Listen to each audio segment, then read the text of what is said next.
Yes, we are live now. Hello friends, this is Himanshi and welcome to Let's Learn. सभी को good evening, नमस्कार, राम राम, सत श्री अकाल, अस्सलाम वालेकुम, what are you feel connected with. Start करेंगे आज का सेशन। ये एक नई सीरीज है जिसको हम एक्सपर्ट सीरीज कह करके बुला रहे हैं। क्लास इसकी फर्स्ट है। एक्सपर्ट सीरीज का मतलब है इसमें अच्छे लेवल के क्वेश्चंस रहेंगे जो आपको एग्जाम में हेल्प करेंगे, बट जिनको सॉल्व करते हुए थोड़ा सा आपके दिमाग पे जोर पड़ेगा या आपकी थिंकिंग प्रोसेस थोड़ी इन्वॉल्व होगी ज़्यादा बाकी आम सवालों से। कि थोड़े खास सवाल हैं, मेंटोस टाइप के, दिमाग की बत्ती थोड़ी जलाएंगे। चलिए समझते हैं। और रेलिवेंट सवाल रहेंगे, सिलेबस से रहेंगे। ऐसा नहीं है कि मुश्किल के चक्कर में ऐसा कुछ भी ऊट पटांग सवाल नहीं जिसका कोई पेपर में रेलिवेंस ना हो, जो टॉपिक्स से ना हो, जो सिलेबस से ना हो, but higher order thinking skills की तरफ हम जाएंगे। थोड़ा सा हम यूट्यूब पे कम मिल पा रहे हैं, कुछ पर्सनल कारण हैं, तबीयत एंड ऑल, वो सब चल ही रहा है, रोज़ रोज़ क्या बात करें। बट कोशिश रहेगी कि नेक्स्ट वीक से थोड़ी क्लासेस की फ्रिक्वेंसी बढ़ जाए यूट्यूब पे। बैचेस में तो हम लोग मिल रहे हैं अभी वापस से। चलिए शुरू करते हैं आज की कहानी। आप जब भी देख रहे हैं, ये रिकॉर्डेड सेशन देख रहे हैं, लाइव देख रहे हैं, आपका स्वागत है आज के सेशन में। लाइक शेयर सब्सक्राइब ना किया हो कर लीजिएगा। आप सीटेट के कंप्लीट बैच में अगर आप एनरोल होना चाहते हैं तो वो आप हो जाइए करियर ऐप डाउनलोड करके।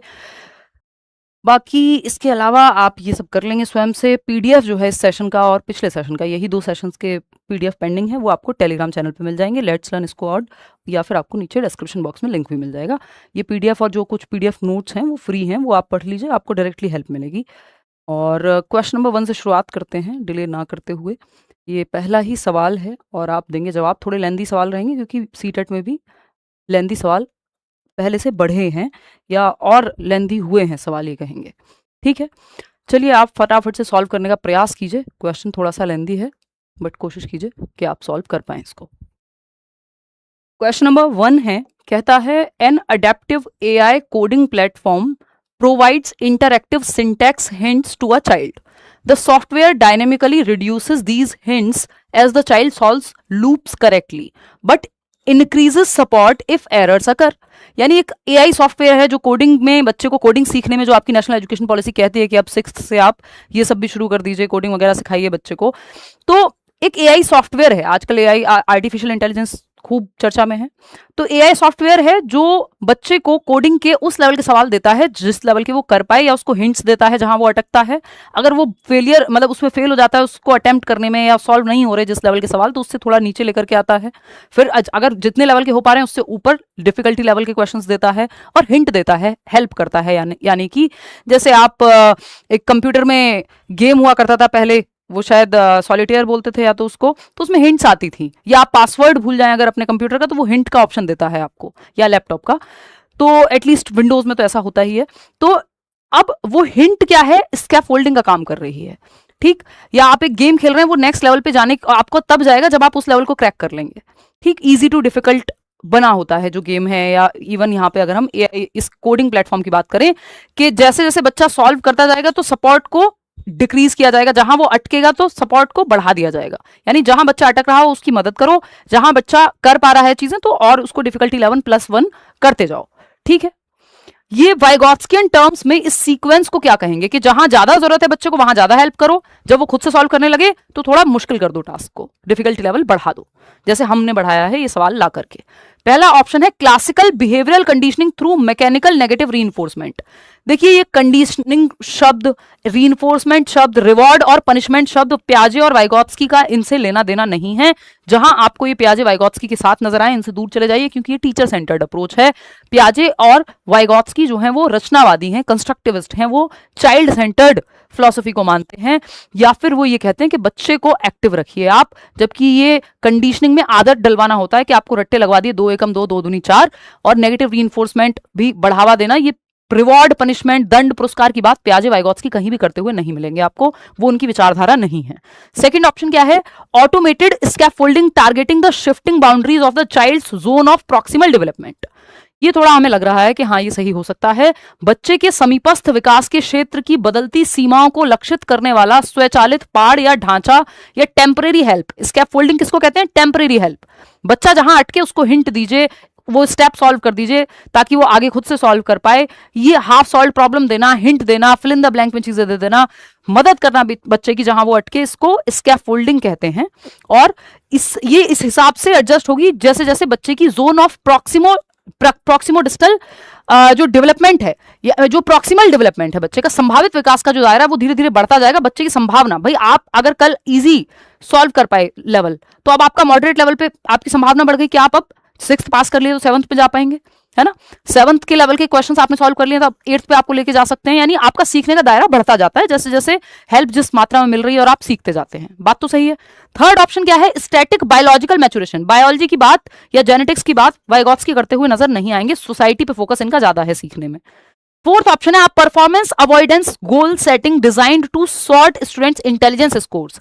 देखिए ये कह रहे हैं छात्र की बुद्धि के स्तर को छांटने के लिए डिजाइन किया गया कोई बुद्धि लब्धि का परीक्षण या परफॉर्मेंस का कि फर्स्ट कौन आ रहा है, ये सब बात पियाजे वाइगॉट्स्की नहीं करते। बच्चों में आपस में कंपटीशन कराना, रिवॉर्ड पनिशमेंट की बात करना, बच्चे को सेंटर में ना रखना, पैसे होना बच्चे का, ये सब पियाजे वाइगॉट्स्की दूर रहते हैं इन बातों से। वो बच्चे को एक्टिव रखने पे, मीनिंगफुल लर्निंग यानी अर्थपूर्ण अधिगम हो, रोट लर्निंग से, रट्टाफिकेशन से दूर रखेंगे।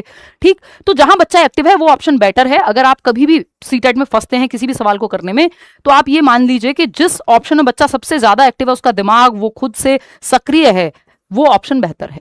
तो यहाँ पे जो बच्चे के समीपस्थ विकास के क्षेत्र की बदलती सीमाओं को, धीरे धीरे प्रॉक्सिमल डेवलपमेंट जो है उसकी वो सीमाएं बढ़ती जा रही हैं, उसका लेवल इंक्रीज होता जा रहा है, वहां स्कैफोल्डिंग देना दर्शाता है सेकंड ऑप्शन। क्वेश्चन नंबर 2 देखिएगा, असर्शन रीजन वाले सवाल खूब आते हैं, 6 सवाल तक आए हुए हैं पेपर में 30 में से। अब ये सवाल क्या कहता है, पढ़िए और जवाब देने का प्रयास कीजिए।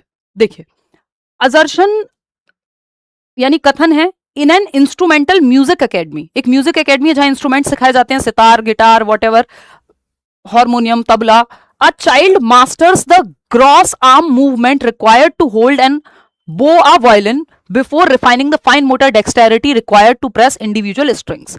यानी एक वाद्य संगीत अकादमी में या अकेडमी में एक बच्चा व्यक्तिगत तारों को दबाने के लिए सूक्ष्म गामक निपुणता को बाद में हासिल करता है। यानी जो स्ट्रिंग्स हैं एक वायलिन की, उसको प्ले करना बाद में सीखता है, पहले उसको पकड़ना सीखता है। यानी ग्रॉस मोटर स्किल्स पहले आ रही हैं, बाद में फाइन मोटर स्किल्स।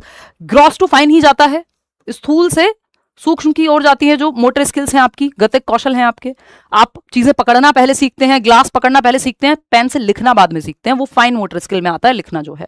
ठीक, बात तो सही है, कोई दिक्कत नहीं है इसमें। रीजन क्या दिया है इसका, physical motor development proceeds strictly in a cephalocaudal direction where motor control moves from the centre of the body towards the limbs. गलत हो गया जवाब, ये सेफेलोकॉर्डल में नहीं, ये प्रॉक्सिमो डिस्टल में होता है। दिशा तो सही है, दिशा तो सेफेलो और प्रॉक्सिमो दोनों हैं। तो शारीरिक गामक विकास स्रोत पदोन्मुखी दिशा में आगे बढ़ता है, तो स्रोत पदोन्मुखी दिशा को इन्होंने कहा है कि शरीर के केंद्र से बाहर की ओर, जो कि गलत है। स्रोत पदोन्मुखी है सिर से पैर की ओर, सिर से पद की ओर, जो कि नाम से ही हमें पता लग रहा है हेड टू टो। तो ये गलत बोल दिया इन्होंने। तो ए तो सही है बट आर इज नॉट सही। तो जब आर इज नॉट सही तो इसका रीजन सही है कि नहीं है ये भी चेक करने की जरूरत नहीं है। तो ऑप्शन क्या हो गया, थर्ड सही हो गया। 57% लोग, दोनों कैसे सही हो जा रहे हैं भाई, 57% लोग गलत जवाब दे रहे हैं इतने आसान सवाल का। दोनों तो सही हो ही नहीं सकते, जब सेफेलोकॉर्डल को इन्होंने गलत एक्सप्लेन कर दिया तो दोनों कैसे सही हो जाएंगे। ये कुछ लोगों ने रट्टा लगा लिया है कि ए एंड आर बहुत सही कह दो जैसे ये क्वेश्चन आए, ये फंस जाओगे आप, बेकार में नंबर चला जाएगा, समझ लो चीजें, है ना। Third option is the right answer. आगे बढ़ेंगे, क्वेश्चन नंबर, ये ऐसा है कि पहले बड़ी मसल्स का प्रयोग यानी ग्रॉस मोटर स्किल्स, बड़ी मांसपेशियां जिसमें आर्म्स हैं, आपकी लेग्स हैं, स्थूल गतिक कौशल। छोटी जिसमें आपकी हाथों की और आंखों की मांसपेशियां शामिल हैं, तो वो जो स्ट्रिंग बजाने में आपकी हाथों की मांसपेशियों का प्रयोग होता है, जबकि वायलिन को पकड़ने में ग्रॉस मोटर स्किल्स आपकी आर्म्स, बाहों की मांसपेशियों का प्रयोग है। तो ग्रॉस टू फाइन तो सही था, पहली बात तो सही थी, है ना। और ये किससे जुड़ा हुआ है अगर आप देखोगे, ये सेफेलोकॉर्डल से नहीं, इसका एक्सप्लेनेशन अगर इन्होंने दिया होता है यहाँ पे प्रॉक्सिमो डिस्टल, सेंटर से पेरिफेरी, तो ये सही हो जाता, उस केस में ये सही हो जाता। ठीक है, सिंपल टू कॉम्प्लेक्स कि इस पे एक सवाल आता है प्रॉक्सिमो डिस्टल और ग्रॉस टू फाइन पे कि बच्चा पहले ग्लास पकड़ना या सामान उठाना तो सीख जाता है हाथ में, लेकिन एक अंगूठा और एक उंगली का प्रयोग करके पेन पकड़ना बाद में सीखता है। तो ये ग्रॉस टू फाइन को या प्रॉक्सिमो डिस्टल को दर्शाती है, ये दिशा जो है विकास की दिशा का सिद्धांत है, principle of developmental direction. Question number 3 देखिएगा, ये क्या कहता है भाई। क्वेश्चन नंबर 3 कहता है an adaptive AI learning system analyses a 10-year-old child's performance patterns in real time to adjust tasks. How would a developmental psychologist describe the resulting changes in the child's cognitive strategies? मतलब क्या है, हिंदी में भी पढ़ लेते हैं। एक अनुकूलनशील यानी अडेप्टिव एआई है, जो अडेप्ट कर रहा है, सिचुएशन के हिसाब से बदलता है, अडेप्ट होता है। एआई का मॉडल है आर्टिफिशियल इंटेलिजेंस का। अधिगम प्रणाली कार्यों को समायोजित करने के लिए 10 वर्षीय बच्चे के प्रदर्शन पैटर्नों का वास्तविक समय में विश्लेषण करती है कि कैसे बच्चा किस पैटर्न पे सीख रहा है, तो एआई उस हिसाब से अडेप्ट कर रहा है, अपने आप को चेंज करता है, एनालाइज कर रहा है बच्चे की परफॉर्मेंस को, उसके पैटर्न को सीखने के। एक विकासात्मक मनोवैज्ञानिक बच्चे की संज्ञानात्मक रणनीतियों में होने वाले परिवर्तनों का वर्णन किस प्रकार करेगा? भाई चाइल्ड सेंटर्ड अप्रोच है, ठीक है। तो यहां पे क्या होगा? Sudden random behavioural adaptation. देखिए रैंडम नहीं होता डेवलपमेंट, ना लर्निंग होती है रैंडम, ग्रेजुअल होती है, धीमे धीमे। प्रोग्रेसिव है, यस। सिस्टमैटिक है, यस, क्योंकि वो एआई लर्निंग सिस्टम जो है वो प्रोग्रेसिवली बना होगा। अडेप्टिव है तो वो अकॉर्डिंगली चेंज होगा, प्रोग्रेशन में चेंज होगा, प्रगतिशील ढंग से, सिंपल टू कॉम्प्लेक्स जाएगा, ठीक है। तो ये संज्ञानात्मक संरचनाओं में होने वाले प्रगतिशील, व्यवस्थित और अपेक्षाकृत स्थायी परिवर्तन, क्योंकि कोई भी मॉडल बना है तो वो एक प्रॉपरली ऑर्गेनाइज सिस्टमैटिक वे में ही कोई एप्लीकेशन बनी होगी।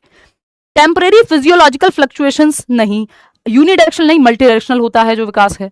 तो सेकेंड ऑप्शन ही यहां सही बचता है, बाकी तो सब डिस्ट्रैक्ट करने के लिए हैं, ये कह सकते हैं हम, या उचित नहीं है क्वेश्चन के अकॉर्डिंग। क्योंकि आपको ये देखना है कि सवाल ने पूछा क्या है। ऑप्शन सारे सही हो सकते हैं, बट आपको ये देखना पड़ेगा कि क्वेश्चन कहना क्या चाहता है। बात सही है नहीं? वेलकम है भाई, जो इतने भी लोग पहली बार ज्वाइन कर रहे हैं। हमारा टाइम थोड़ा ऐसा उल्टा पुल्टा रहता है, बट बाद में देख लेते हैं ज्यादातर लोग, तो ऐसा सा है। देखिए हल्का सा इसको जूम कर दें, अगर देखने में समस्या है तो, वैसे होनी तो नहीं चाहिए मेरे ख्याल में। हाँ चलिए, क्वेश्चन नंबर 4 क्या कहता है? Learning to play a classical violin requires a child to coordinate reading complex musical scores, controlling precise finger movements, and expressing deep emotional nuances. This illustrates that child development is. एक शास्त्रीय violin बजाना सीखने के लिए बच्चे को जटिल संगीत स्वरों को पढ़ने, उंगलियों की सटीक संचालन को नियंत्रित करने और गहरी संवेगात्मक बारीकियों को व्यक्त करने में समन्वय स्थापित करने की आवश्यकता होती है, यानी बैलेंस कोऑर्डिनेशन की जरूरत होती है। यह बाल विकास के किस सिद्धांत को दर्शाता है? बताइए। तो segmented into independent isolated functional नहीं भाई, इंटर रिलेटेड है विकास, ऐसे अलग थलग कार्यात्मक नहीं है। Primarily a physical motor growth process with cognitive side effects, ये कोई साइड इफेक्ट की प्रॉब्लम है नहीं, ये तो तरीका है सीखने का, विकास की दिशा है ये। Multi dimensional and socio emotionally intertwined, यानी विकास जो है वो बहुदिशीय है, फिजिकल, कॉग्निटिव, सोशल, इमोशनल, और ये सब आपस में जुड़े हुए हैं। और सोशियो इमोशनली भी, जो सोशल और इमोशनल डेवलपमेंट है वो इंटरट्वाइंड है, एक दूसरे से जुड़े हुए हैं।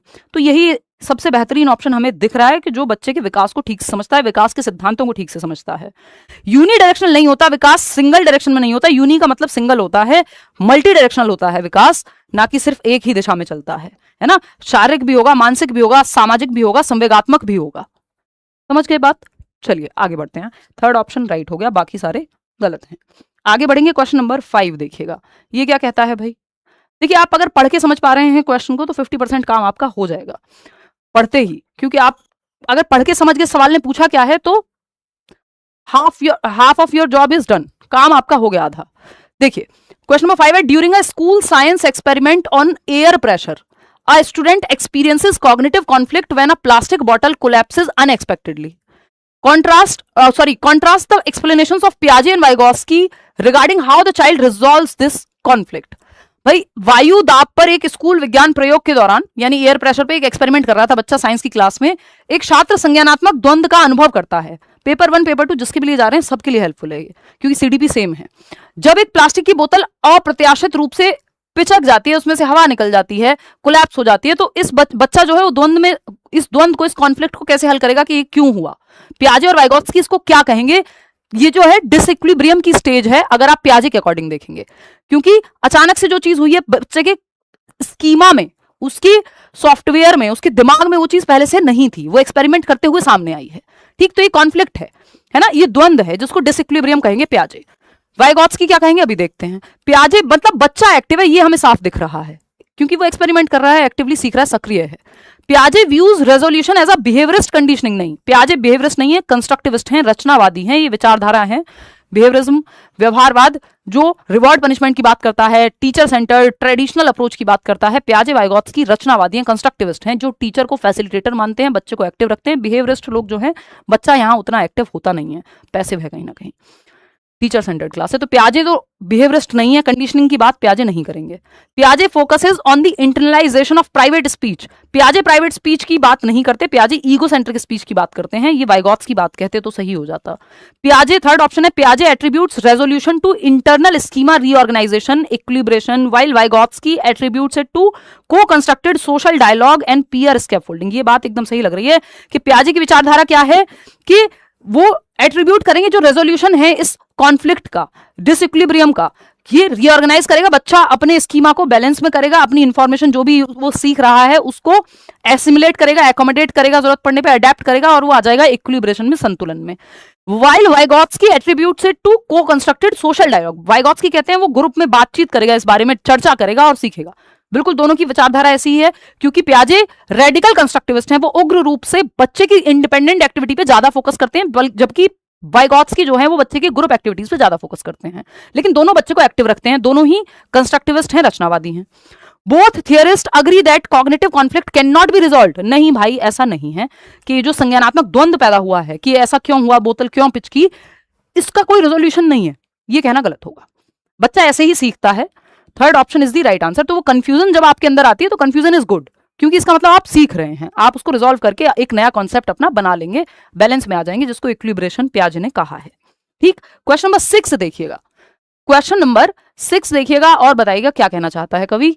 ये कह रहे हैं, अब multilingual student is asked by her teacher to verbally explain the grammatical reasoning she used to combine structures from two languages during a storytelling activity. This pedagogical instruction primarily fosters, यानी एक बहुभाषी छात्रा है जो कई भाषाएं जानती है या एटलीस्ट 2 भाषाएं जानती है, तो उसने अपनी मदर टंग मान लीजिए हिंदी है और स्कूल में जो भाषा प्रयोग होती है इंग्लिश, दोनों को जोड़ करके एक बात कही है। तो उसने स्ट्रक्चर को कैसे बनाया या कैसे जोड़ा, क्या नियम का प्रयोग किया, ये टीचर पूछना चाह रहा है उस बच्ची से जो बहुभाषी है। अब यहां पर ये बताने के लिए ये कौन सा पेडागोजिकल इंस्ट्रक्शन है कि जब बच्ची बताएगी कि कैसे उसने 2 भाषाओं को मिक्स करके अपना जवाब दिया, इसके लिए उसे रिफ्लेक्ट करना पड़ेगा, चिंतन करना पड़ेगा ये बताने के लिए।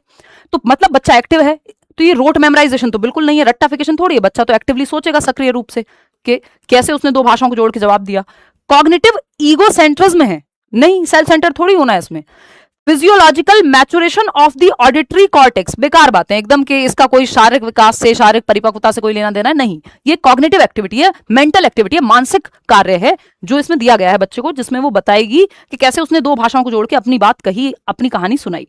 तो metacognitive monitoring and linguistic self assessment, अधिसंज्ञानात्मक या परासंज्ञानात्मक इसमें मॉनिटरिंग लगी और भाषाई स्वयं मूल्यांकन, सेल्फ असेसमेंट किया उसने कि कैसे स्व आकलन, जो आपकी नेशनल एजुकेशन पॉलिसी कह रही है कि 360 डिग्री असेसमेंट होना चाहिए, जिसमें आप बच्चे की, जिसमें आप 360 डिग्री असेसमेंट की बात आपका नेशनल एजुकेशन पॉलिसी करती है। ठीक है, यानी ऐसा आकलन जो 360 डिग्री हर एक पहलू से बच्चे को जांचे, जिसमें 3 चीजें आती हैं, टीचर भी आकलन करे बच्चे का, टीचर असेसमेंट यानी टीचर के द्वारा भी आकलन हो, पीयर असेसमेंट यानी उसके साथी समूह वो भी आकलन करें एक दूसरे का, और थर्ड है आपका सेल्फ असेसमेंट, जिसको असेसमेंट एज लर्निंग से जोड़ते हैं। तो यहां पे बच्चा खुद का आकलन करेगा, उसने क्या चीज कैसे कही, क्यों कही, और रिफ्लेक्ट करेगा। मेटाकॉग्निशन क्या है, आप रिफ्लेक्ट करते हैं, मॉनिटर करते हैं अपने ही चिंतन की प्रक्रियाओं को, thinking about your own thinking, plan करते हैं, रिव्यू करते हैं, एक स्ट्रैटेजी बनाते हैं, जो कि यहां पे उसको बताने के लिए बनानी पड़ेगी। तो 4th ऑप्शन में ही सबसे ज्यादा एक्टिव है बच्चा, और यही ऑप्शन सबसे ज्यादा सही है। जहां सबसे ज्यादा एक्टिव है बच्चा वो उसकी भलाई में है। 4th option is the right answer over here. आगे बढ़ेंगे, क्वेश्चन नंबर 7 देखिएगा, ये क्या कहता है।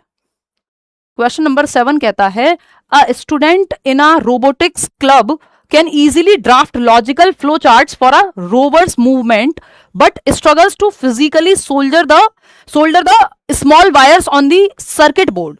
This scenario demonstrates that. आसान बना देती हूं मैं इसको, एक्सप्लेन कर देती हूं। इन्होंने कहा है कि रोबोटिक्स क्लब का एक हिस्सा है, स्कूल में साइंस लैब्स हैं, तो रोबोटिक्स का एक क्लब बना हुआ है जिसमें हम बच्चे को एआई सिखा रहे हैं, रोबोटिक्स पे काम करना सिखा रहे हैं, 50 तरह की चीजें, नई नई चीजें जो आपकी एजुकेशनल पॉलिसी भी कह रही है। इस तरह के सवाल आने लगेंगे कुछ दिनों में, डोंट वरी। रोबोटिक्स क्लब का एक छात्र रोवर की गति के लिए आसानी से अब रोवर क्या है, वो जैसे अभी मून पे जब लैंडिंग की बात हुई थी तो एक रोवर गया था, तो वो एक्सप्लोर करता है ऐसी सरफेसेस को, ठीक। तो ये रोबोटिक्स एक तरह का रोबोट है जो ये एक्सप्लोर करेगा।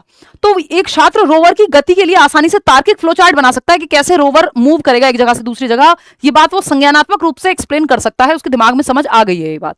लेकिन सर्किट बोर्ड पर छोटे छोटे तारों को भौतिक रूप से कैसे मिलाना है, तारों को जोड़ना कैसे एक्चुअल में, इसमें वो उसको दिक्कत आ सकती है, जबकि एक्सप्लेन करने में उसको दिक्कत नहीं किसी कॉन्सेप्ट को। यानी कॉग्निटिवली तो समझ रहा है, लेकिन जब एक्चुअल में फिजिकली वो काम करना पड़ रहा है तो वहां थोड़ा सा स्ट्रगल है। इसका एक्सप्लेनेशन क्या होगा? फर्स्ट ऑप्शन है cognitive development can proceed fine motor maturation and physical coordination. Possible है। Biological growth is the sole precursor of logical and computational reasoning. ये फालतू बात है कि बायोलॉजिकल ग्रोथ से ही जो है कॉम्प्यूटेशनल, और ऐसा नहीं है कि फिजिकल अगर एस्पेक्ट में बच्चे की ग्रोथ स्लो है या नहीं हुई है तो मानसिक रूप से भी नहीं होगी। प्रभावित करते हैं दोनों एक दूसरे को। लेकिन स्टीफन हॉकिंग इसका एग्जांपल है, ऐसे बहुत सारे उदाहरण हैं जो लोगों का शरीर शायद शारीरिक रूप से समस्या है लेकिन दिमाग प्रॉपर विकसित हुआ है। थर्ड ऑप्शन है वो प्रभावित करेगा एक दूसरे पहलू को, वो एक अलग बात है, लेकिन ऐसा नहीं है कि होगा ही नहीं, प्रीकर्सर हो गया या एक पहली शर्त हो गई कि दिमाग तभी डेवलप होगा जब शरीर डेवलप होगा। थर्ड ऑप्शन है fine motor skills and cognitive schemas develop in a perfectly synchronous linear progression. Linear progression जहां दिख जाए, ये लीनियर वर्ड बहुत अच्छा नहीं है, कोई भी काम रैखिक रूप से नहीं होता, कॉम्प्लेक्स होता है, स्पाइरल होता है, वर्तुलाकार होता है, ना कि सीधी रेखा या स्ट्रेट लाइन या लीनियर हो, ठीक है। Manual dexterity is a qualitative change while logical reasoning is purely quantitative. उल्टा है, लॉजिकल रीजनिंग हो सकता है आप पूरी तरह से क्वांटिफाई ना कर पाए, मात्रा में ना जांच पाए, बट मैनुअली जो काम किया जा रहा है उसको मापा जा सकता है, समझा जा सकता है। मैनुअली यानी फिजिकली जो तार जोड़ना है एक मैनुअल काम है, ठीक। तो एक ही ऑप्शन यहां सही है, गलत जवाब दे रहे हैं सब मिलकर के इसमें। बढ़िया सीरीज है फिर तो ये, है ना। इसमें फर्स्ट ऑप्शन सही होगा, थर्ड नहीं हो सकता। Fine motor skills and cognitive schemas develop in perfectly synchronous linear progression. देखो यहां तक सही था, ये लीनियर प्रोग्रेशन में नहीं हो सकता, कॉम्प्लेक्स वे में जुड़े होते हैं एक दूसरे से। और ऐसा नहीं है कि fine motor skills and cognitive schemas develop in a perfectly synchronous, एकदम इसको भी पूरी तरह सही नहीं कह सकते, ऊपर से लीनियर वे में नहीं होगा। ये आगे पीछे हो सकता था, कॉम्प्लेक्स हो सकता था, स्पाइरल हो सकता था, बैक एंड फोर्थ हो सकता था, लीनियर नहीं हो सकता। तो यहां तक बात ठीक थी, लेकिन जैसे ये लीनियर कहा तो इसका सेंस बनता नहीं है। एक ही ऑप्शन फिर यहां सही बचता है कि cognitive development can proceed fine motor maturation and physical coordination. हो सकता है बच्चे का फिजिकल कोऑर्डिनेशन बाद में आए, वो चीजों को समझने पहले लग जाए, इसकी संभावना है। होता है ऐसा, आप नानी दादी की कहानियां खूब बचपन में सुनते हैं और समझते हैं, परियों का देश भी इमेजिन करते हैं, कोई उसमें बात है, एक्टिविटी हो रही है, वो भी इमेजिन कर लेते हैं, समझ लेते हैं। या आप पढ़ लेते हैं किताब में कि स्विमिंग कैसे करते हैं या ड्राइविंग कैसे करते हैं, आपने पढ़ लिया, जान लिया, स्टेप बाय स्टेप पता है आपको। लेकिन जब आप एक्चुअल में करने जाएंगे, क्या आप पढ़ के तुरंत करने लग जाएंगे वो काम? नहीं। तो कॉग्निटिव डेवलपमेंट कई बार प्रोसीड करता है कि बाकी स्किल्स, जिसमें फाइन मोटर स्किल है, ग्रॉस मोटर भी हो सकती है, उनके साथ फिजिकल कोऑर्डिनेशन सीखने में कई बार टाइम लग सकता है कि आप किसी चीज को दिमाग के लेवल पे तो समझ लें, लेकिन जब उसको करने जाएं तो उसमें थोड़ा स्ट्रगल महसूस हो। ये संभावना है जिसके चलते इस क्वेश्चन को एक्सप्लेन किया जा सकता है। तो फर्स्ट ऑप्शन ही सबसे ज्यादा एप्ट उत्तर है इसका, ना कि कोई थर्ड फोर्थ कुछ नहीं, ठीक है। तो इसको ऐसे भी देख सकते हो कि एक कहानी है जिसमें आपने समझ लिया मेंटली कैसे किसी टास्क को करते हैं, जूता कैसे, फीते कैसे बांधते हैं, ये पढ़ लिया आपने, आपको किसी ने बता दिया, तो दिमाग से तो समझ लिया आपने, लेकिन जब आप करने गए तो आप कंफ्यूज हो गए वहां पे। कई बच्चे जब बटन लगाते हैं तो वो उल्टे सीधे लग जाते हैं। तो ऐसा थोड़ी कि उसने बटन लगाते हुए देखा नहीं है किसी को, या बटन लगाने के बारे में उसे पता नहीं है, दिमाग में तो पता ही है उसे।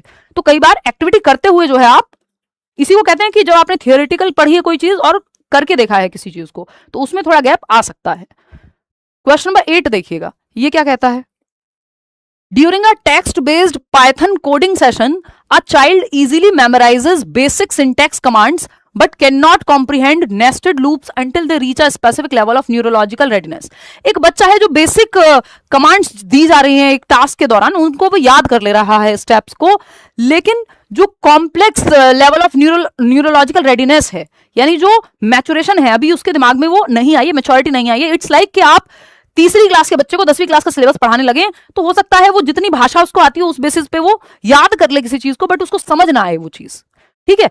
कितनी कविताएं हैं जिनका मीनिंग आप बाद में बड़े होकर समझते हैं, बचपन में बस आप रट्टा लगा लेते हैं, ठीक। तो पाइथन कोडिंग सत्र के दौरान एक बच्चा बुनियादी सिंटेक्स यानी बेसिक स्ट्रक्चर क्या होता है किसी सेंटेंस का, या जो भी एक उस प्रोसेस का रूल्स तो उसने याद कर लिए, कमांड्स तो याद कर ली कि लेफ्ट लेना है कि राइट लेना है, लेकिन वो कॉम्प्लेक्स कॉन्सेप्ट को तभी समझेगा जब उसका न्यूरोलॉजिकल मैचुरेशन, जिसको रेडीनेस कह रहे हैं, तत्परता आएगी दिमाग के लेवल पे, शरीर के लेवल पे। बात तो सही है, कोई दिक्कत तो है नहीं इसमें। ये क्या दर्शाता है कि this highlights that learning runs completely independent of the boundaries set bye biological maturation.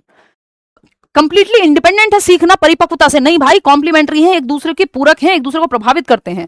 आप 3 महीने के बच्चे को साइकिल चलाना नहीं सिखा सकते, क्यों? क्योंकि वो मैच्योर नहीं है, अभी परिपक्वता नहीं आई है। तो ये इंडिपेंडेंट नहीं है कि सीखना अलग है, मैच्योरिटी अलग है। अगर मैच्योरिटी कई बार प्री कंडीशन बन जाती है, आप सिखा ही नहीं पाएंगे अगर मैच्योर नहीं है व्यक्ति, बायोलॉजिकली उसकी वो स्टेज ही नहीं आई है। इसीलिए तीसरी क्लास के बच्चे का सिलेबस उसकी उम्र के हिसाब से, उसकी मैच्योरिटी के हिसाब से डिजाइन होता है, और 10वीं क्लास का उस लेवल से। तो ये क्या है, मैच्योरिटी पे और आपका बहुत ज्यादा ट्रेनिंग का प्रभाव नहीं है। ऐसा नहीं कि आप खिला पिला के पढ़ा के मैच्योर कर देंगे किसी को, उसका पॉजिटिव प्रभाव पड़ सकता है, लेकिन मैच्योरिटी बाय डिफॉल्ट अनफोल्ड होती है। जैसे आपके दांत निकलने में आपका कोई रोल खास है नहीं, एक बेसिक न्यूट्रिशन मिल जाए आपको, आपके हाथ और पैर जन्म से होते हैं, जब से आपका जन्म होता है, लेकिन उनमें चलने की ताकत मैच्योरिटी से आती है। तो मैच्योरिटी टाइम के साथ हेरिडिटी से मिली क्षमताओं का अनफोल्ड होना है, ठीक। सेकंड ऑप्शन, दाढ़ी मूंछ आना, लड़कियों में मेंस्ट्रुएशन साइकिल का शुरू होना, ये सब मैच्योरिटी का उदाहरण है। ये मेंटली भी वर्क करता है, फिजियोलॉजिकली भी वर्क करता है, highly related to heredity. Second option है, कुत्तों में अलग होगा, इंसानों में अलग होगा, हाथी में अलग होगा। तो वो हर एक स्पीसी के अपनी मैच्योरिटी या हेरिडिटी की जेनेटिक कोडिंग है, उसके हिसाब से मैच्योरिटी आती है। क्वेश्चन नंबर ऑप्शन नंबर 2 देखिएगा, is a passive behaviourist process. नहीं भाई, बच्चा तो एक्टिव है, इसमें पैसिव बिहेवियरिस्ट कहां है? ये तो कंस्ट्रक्टिविस्ट है, कॉग्निटिविस्ट है, जिसमें बच्चे की डेवलपमेंट को समझा जा रहा है। Occurs automatically through biological maturation without environmental interaction, may be is constrained and supported by the biological maturation. ये उतना बेहतर नहीं था। ये कह रहे हैं कि आप बच्चे को सिखा, एक बेसिक कमांड तो समझा सकते हो, लेकिन वो प्रॉपर तभी समझेगा उस चीज को जब वो न्यूरोलॉजिकल रेडीनेस यानी मैच्योरिटी आ जाएगी उस चीज की, ठीक है। आपने कोई डेफिनेशन याद करवा दी, पियाजे ने 4 स्टेजेस दी हैं, एक तीसरी क्लास के बच्चे को याद करवा दो आप कि पियाजे की 4 स्टेजेस हैं बेटा, और ये SPCF, sensory motor, pre operational, concrete operational और फॉर्मल ऑपरेशनल। लेकिन उसको समझ में कब आएगा? जब वो उसकी उस स्थिति में आ जाएगा, उतना मैच्योर होगा, उसकी एज, उसमें एब्स्ट्रैक्ट थिंकिंग आ जाएगी एक उम्र के साथ, तब वो प्रॉपर समझ पाएगा। तो याद करवाना या एक बेसिक मेमोराइजेशन के बेसिस पे चीजें फीड कराना अलग है, लेकिन जब तक न्यूरोलॉजिकल रेडीनेस या मैच्योरिटी नहीं आएगी, तब तक वो प्रॉपर नहीं सीख पाएगा। तो दोनों चीजें, मैच्योरिटी और लर्निंग, जुड़े हुए हैं, डेवलपमेंट भी। तो is constrained and supported by the biological maturation limits of the child, कि ये कंस्ट्रेन्ड है कुछ हद तक जो आपकी मैच्योरिटी है, automatically through biological maturation without environmental interaction. आप सिखा नहीं पाएंगे ना, अगर एनवायरमेंट में सिखाया नहीं। बच्चा 5 साल का हो गया और आप साइकिल सिखाएंगे नहीं, अगर उसके एनवायरमेंट में होगा ही नहीं, तो नहीं सीखेगा वो। सिर्फ मैच्योरिटी से थोड़ी होगा, एनवायरमेंटल रोल भी चाहिए। तो इस कंस्ट्रेंट लर्निंग के लिए एटलीस्ट कुछ चीजें जो बायोलॉजिकल है वो अपने आप आ जाएंगी, दांत अपने आप निकल आएंगे, वो एक अलग बात है, लेकिन कुछ चीजें लर्निंग के लिए आपको एनवायरमेंट भी तो देना पड़ेगा। तो बच्चे की जैविक परिपक्वता की सीमाओं द्वारा सीमित और समर्थित होता है जो अधिगम है। ये हम कह सकते हैं कि किस एज में है, किस स्टेज में है, उस हिसाब से उसको सिखाया जाएगा, उसी हद तक सिखाया जाएगा। तो fourth option is the right answer. Question number 9, question number 9 ये देखिएगा, identify the correct pedagogical statements regarding Vygotsky's model of dynamic assessment during a robotic assembly task.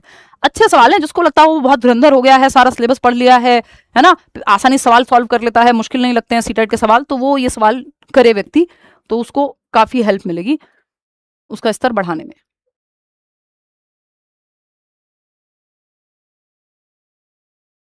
बताइएगा, 9th क्वेश्चन है, देखिए सॉल्व करने की कोशिश कीजिए, फिर हम डिस्कस करेंगे। इसमें 4 स्टेटमेंट दिए हुए हैं। बात क्या हो रही है कि identify the correct pedagogical statements regarding Vygotsky's model of dynamic assessment. Dynamic assessment मतलब कॉन्टिन्यूअसली आप असेस करते रहे, आकलन होता रहे, बच्चे का गतिशील और फ्लेक्सिबल तरीका है उनके आकलन का। ऐसा नहीं है कि वो ये कह रहे हैं कि फिक्स्ड आकलन, पीयर असेसमेंट, ग्रुप में सीख रहे हैं बच्चे, एक दूसरे से सीख रहे हैं, हेल्प ले रहे हैं जहां जरूरत है। इनके कहने का मतलब ये है, it measures what a student can achieve with interactive support rather than assessing static completed cognitive development. बिल्कुल सही बात है। अगर वाइगोत्स्की की अप्रोच को फॉलो किया जाए तो बच्चे को इंटरैक्टिव सपोर्ट यानी स्कैफोल्डिंग दी जाएगी, बजाय कि सिर्फ एक ऐसा कंप्लीटेड कॉग्निटिव डेवलपमेंट के लिए एक टास्क दे दो कि बस जिसमें नंबर कितने आ रहे हैं वो चेक करना हो। नहीं, यहाँ पे स्कैफोल्डिंग की बात हुई है, सही बात है, वाइगोत्स्की कहेंगे। इट रिलाइज ऑन स्टैंडर्डाइज्ड, ये नेगेटिव है क्योंकि डायनेमिक जो है वो स्टैंडर्डाइज नहीं होगा, फ्लेक्सिबल होगा। ये स्टैंडर्डाइज अपने आप में नेगेटिव टर्म है, हम जल्दी ही पॉजिटिव और नेगेटिव टर्म्स भी करेंगे, कीवर्ड्स जो हम करते हैं हर साल।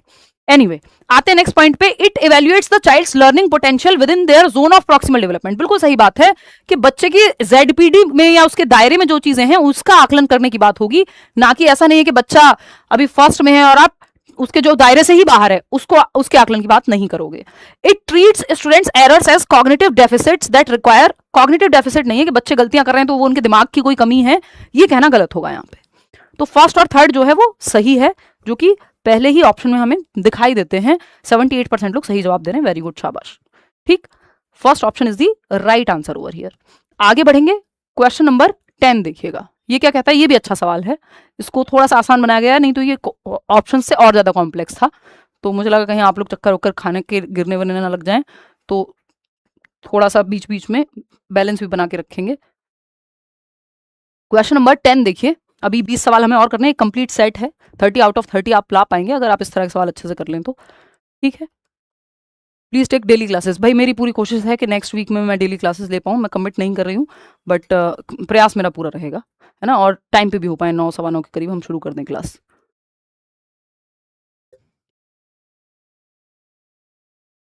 क्योंकि अब ज्यादा समय है नहीं सीटेट में, तो अब सीटेट पे ही फोकस करेंगे। बैचेस रेगुलर हो गए हैं, अभी यूट्यूब को भी रेगुलर कर देंगे नेक्स्ट वीक से मोस्ट प्रोबेबली। चलिए बताइए, मैराथन लेना मैं देखती हूँ, प्लान करती हूँ। देखिए, ड्यूरिंग अ थिएट्रिकल रिहर्सल, बच्चे थिएटर कर रहे हैं, कोई प्ले कर रहे हैं, तो वो रिहर्स कर रहे हैं प्ले करने से पहले। 6 year old Kabir delivers his lines loudly looking at the audience. तो एक 6 साल का बच्चा है कबीर, वो अपने जो डायलॉग उसको मिले हुए हैं उस प्ले को करते समय, वो ऑडियंस की तरफ देख के लाउडली जोर जोर से चिल्ला करके वो अपने डायलॉग्स बोल रहा है, जैसे कि उसने रट्टा लगाया हुआ हो या वॉट जो भी उसने याद किया हुआ हो। कितने साल का है ध्यान रखिएगा, 6 साल का है। But fails to adjust his movements in response to the physical cues of his fellow actors. तो अपने डायलॉग तो वो बोल दे रहा है फटाफट, दर्शकों की ओर देख करके, चिल्ला चिल्ला करके या थोड़ा जोर से, लेकिन अपने साथी अभिनेताओं जो बाकी एक्टर्स हैं उसके साथ ग्रुप में, जब प्ले है तो अकेले नहीं है, बाकी लोग भी हैं, है ना, एक ऐसा प्ले है जहां पे और भी एक्टर्स हैं, तो वो उनके साथ मान लो डांस कर रहे हैं, तो वो साथ में सब एक्टिविटी कर रहे हैं, डांस में प्लान्ड होती हैं चीजें, कोरियोग्राफ्ड होती हैं, तो वो बाकी बच्चों के साथ मैच नहीं कर पा रहा है अपनी गतिविधियां, उसका ध्यान कहां सेंटर्ड है, खुद पे, खुद के डायलॉग पे, है ना।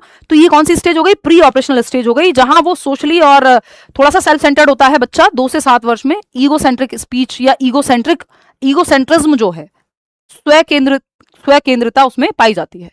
ठीक है, आसान हो गया ये क्वेश्चन, और थोड़ा मुश्किल बन सकता था, या था पहले ओरिजिनली जैसा हमने बनाया था, बट देन ये क्या हो गया, मैंने इसको छोटा कर दिया ताकि आप आसानी से जवाब दे पाए। तो बच्चा सेल्फ सेंटर्ड है, बाकियों के साथ उस लेवल पे नहीं जा पा रहा, इस तरफ ये इशारा करता है क्वेश्चन।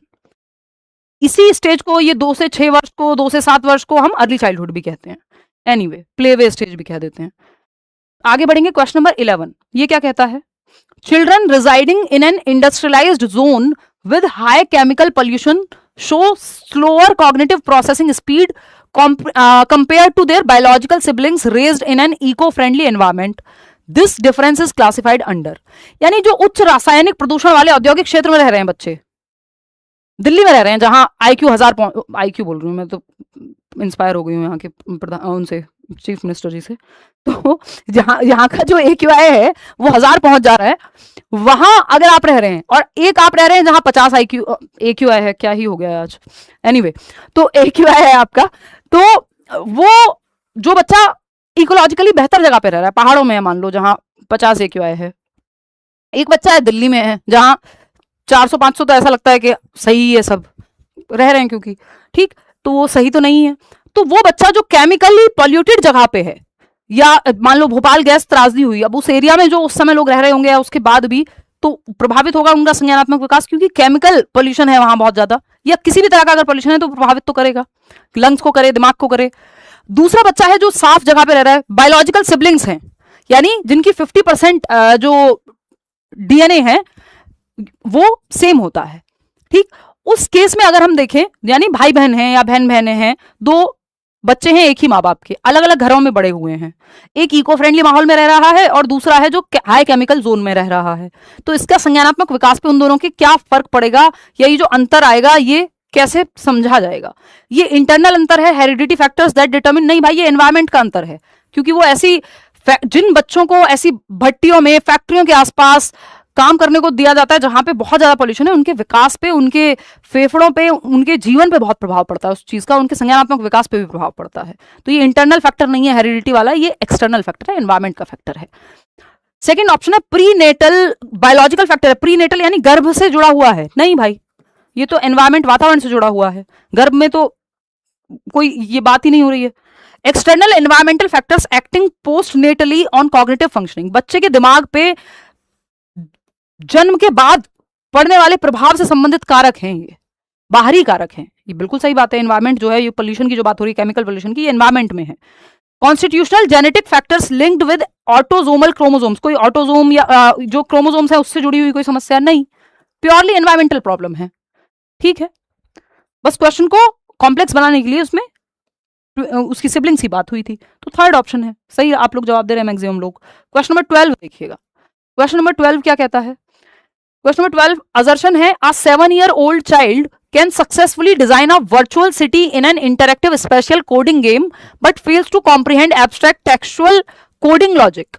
यानी एक 7 वर्ष का बच्चा है जो कॉन्क्रीट ऑपरेशनल स्टेज में है, प्याजे के अकॉर्डिंग मूर्त संक्रियात्मक अवस्था में है, इंटरैक्टिव गेम में वर्चुअल शहर का मानचित्र बना लेता है जब वो गेम खेल रहा है। कौन सा होता है वो, कौन सा गेम है जिसमें मैप करके, मेंटल मैप्स और व्हाटएवर, बहुत सारे गेम्स होते हैं जिसमें अलग अलग चीजें बनानी होती हैं बच्चों को, तो वो वहां तो बना लेता है वो उस तरह के मैप, बट अमूर्त रूप से टेक्सुअली कोडिंग में उसको दिक्कत होती है अभी, क्योंकि अमूर्त चिंतन अभी आया नहीं है। बात सही है, ऐसा पॉसिबल है, 7 साल का है, क्योंकि रीजन क्या है? अकॉर्डिंग टू जीन पियाजे, children in the concrete operational stage can perform operations on physical objects और their direct visual representations but struggle with abstract hypothetical symbols. बिल्कुल सही बात है कि जो कॉन्क्रीट ऑपरेशनल यानी 7 से 11 वर्ष के बच्चे हैं, इनको मूर्त चीजों के प्रति तो लॉजिक आ जाता है कि शहर बनाने में उनको पता है कौन सा रूम कैसा होगा, जो चीजें दिख सकती हैं, जिनका इमेज में रिप्रेजेंटेशन हो सकता है, जिनको छुआ जा सकता है, देखा जा सकता है, उन चीजों पर वो ज्यादा सोच पाता है, बजाय कि जो एब्स्ट्रैक्ट नंबर्स हैं, चाहे वो कोडिंग के हो, क्या कोडिंग की लैंग्वेज हो, चाहे वो फिजिक्स के कॉम्प्लेक्स प्रॉब्लम्स हो, वो अभी वो सॉल्व नहीं कर सकता। बात तो सही है, इसका रीजन भी सही है, तो A and R are true और R is the correct explanation. इसमें जो लोग अपना वो एकदम जिनका पक्का आंसर यही रहता है, उनका ये आंसर सही हो गया। आगे बढ़ेंगे नेक्स्ट क्वेश्चन पे, क्वेश्चन नंबर 13 देखेंगे। An EVS teacher reflects on an ecology project when I insisted that all students build identical model ecosystems using a standardized written guide. Many students felt highly anxious, copied layouts and failed to understand ecological loops। क्योंकि आपने कह दिया उनको कि सबको एक ही जैसा identical model बनाना है, स्टैंडर्डाइज्ड रिटन गाइड है, सबके लिए सेम तरीका फॉलो करेंगे, सब अपनी क्रिएटिविटी नहीं लगानी है। However, when I allowed them to select roles, designers, researchers, mediators, they co-constructed meaning effectively। This teacher's reflection, यानी टीचर ने ये पाया कि जब उनको स्टैंडर्डाइज्ड गाइडलाइंस दे दी गई थी कि बस ऐसे ऐसे स्टेप बाय स्टेप ये चीजें फॉलो करनी है, नकल करके ले आए वो सारे के सारे बच्चे, या सेम तरीका, सबका सेम ही मॉडल्स थे। लेकिन जब मैंने उन्हें अपनी भूमिकाएं, यानी बच्चा एक डिजाइनर है, एक शोधकर्ता है, वो अपने तरीके से सोच पाए किसी चीज पे, तो वो बेहतर एक्टिवली, फिर तो वो बच्चा एक्टिव हो गया, एक्टिव है तो बेहतर है। तो स्टैंडर्डाइजेशन इज नेसेसरी नहीं भाई, ये नेगेटिव मानते हैं हम इस टर्म को, मानकीकरण को, है ना। Ignoring developmental readiness and student agency leads to rote performance without genuine conceptual change। ये बात एकदम सही है, क्योंकि आपने बच्चे की कौन कितना रेडी है, किस लेवल पे उसका डेवलपमेंट हुआ है, इसको इग्नोर करके सिर्फ सबको सेम इंस्ट्रक्शंस दे दिए, यूनिफॉर्म इंस्ट्रक्शन कहेंगे इसको, जो कि नेगेटिव है, जिसकी वजह से बच्चों ने रट्टा लगाना शुरू कर दिया, वो अपने इंडिविजुअल डिफरेंसेस को नहीं देख पाए। Cooperative learning is only effective for artistic task, नहीं ऐसा नहीं है, कोऑपरेटिव लर्निंग हर जगह हेल्प करती है बच्चों को ग्रुप में सिखाना। Children should be segregated based on IQ, बच्चों को अलग थलग नहीं करना है आईक्यू के आधार पे, गलत बात है ना, bad manners. Second option is the right answer. Question number 14 देखिएगा आप, क्वेश्चन नंबर 14 देखिएगा, ये क्या कहता है बताइएगा।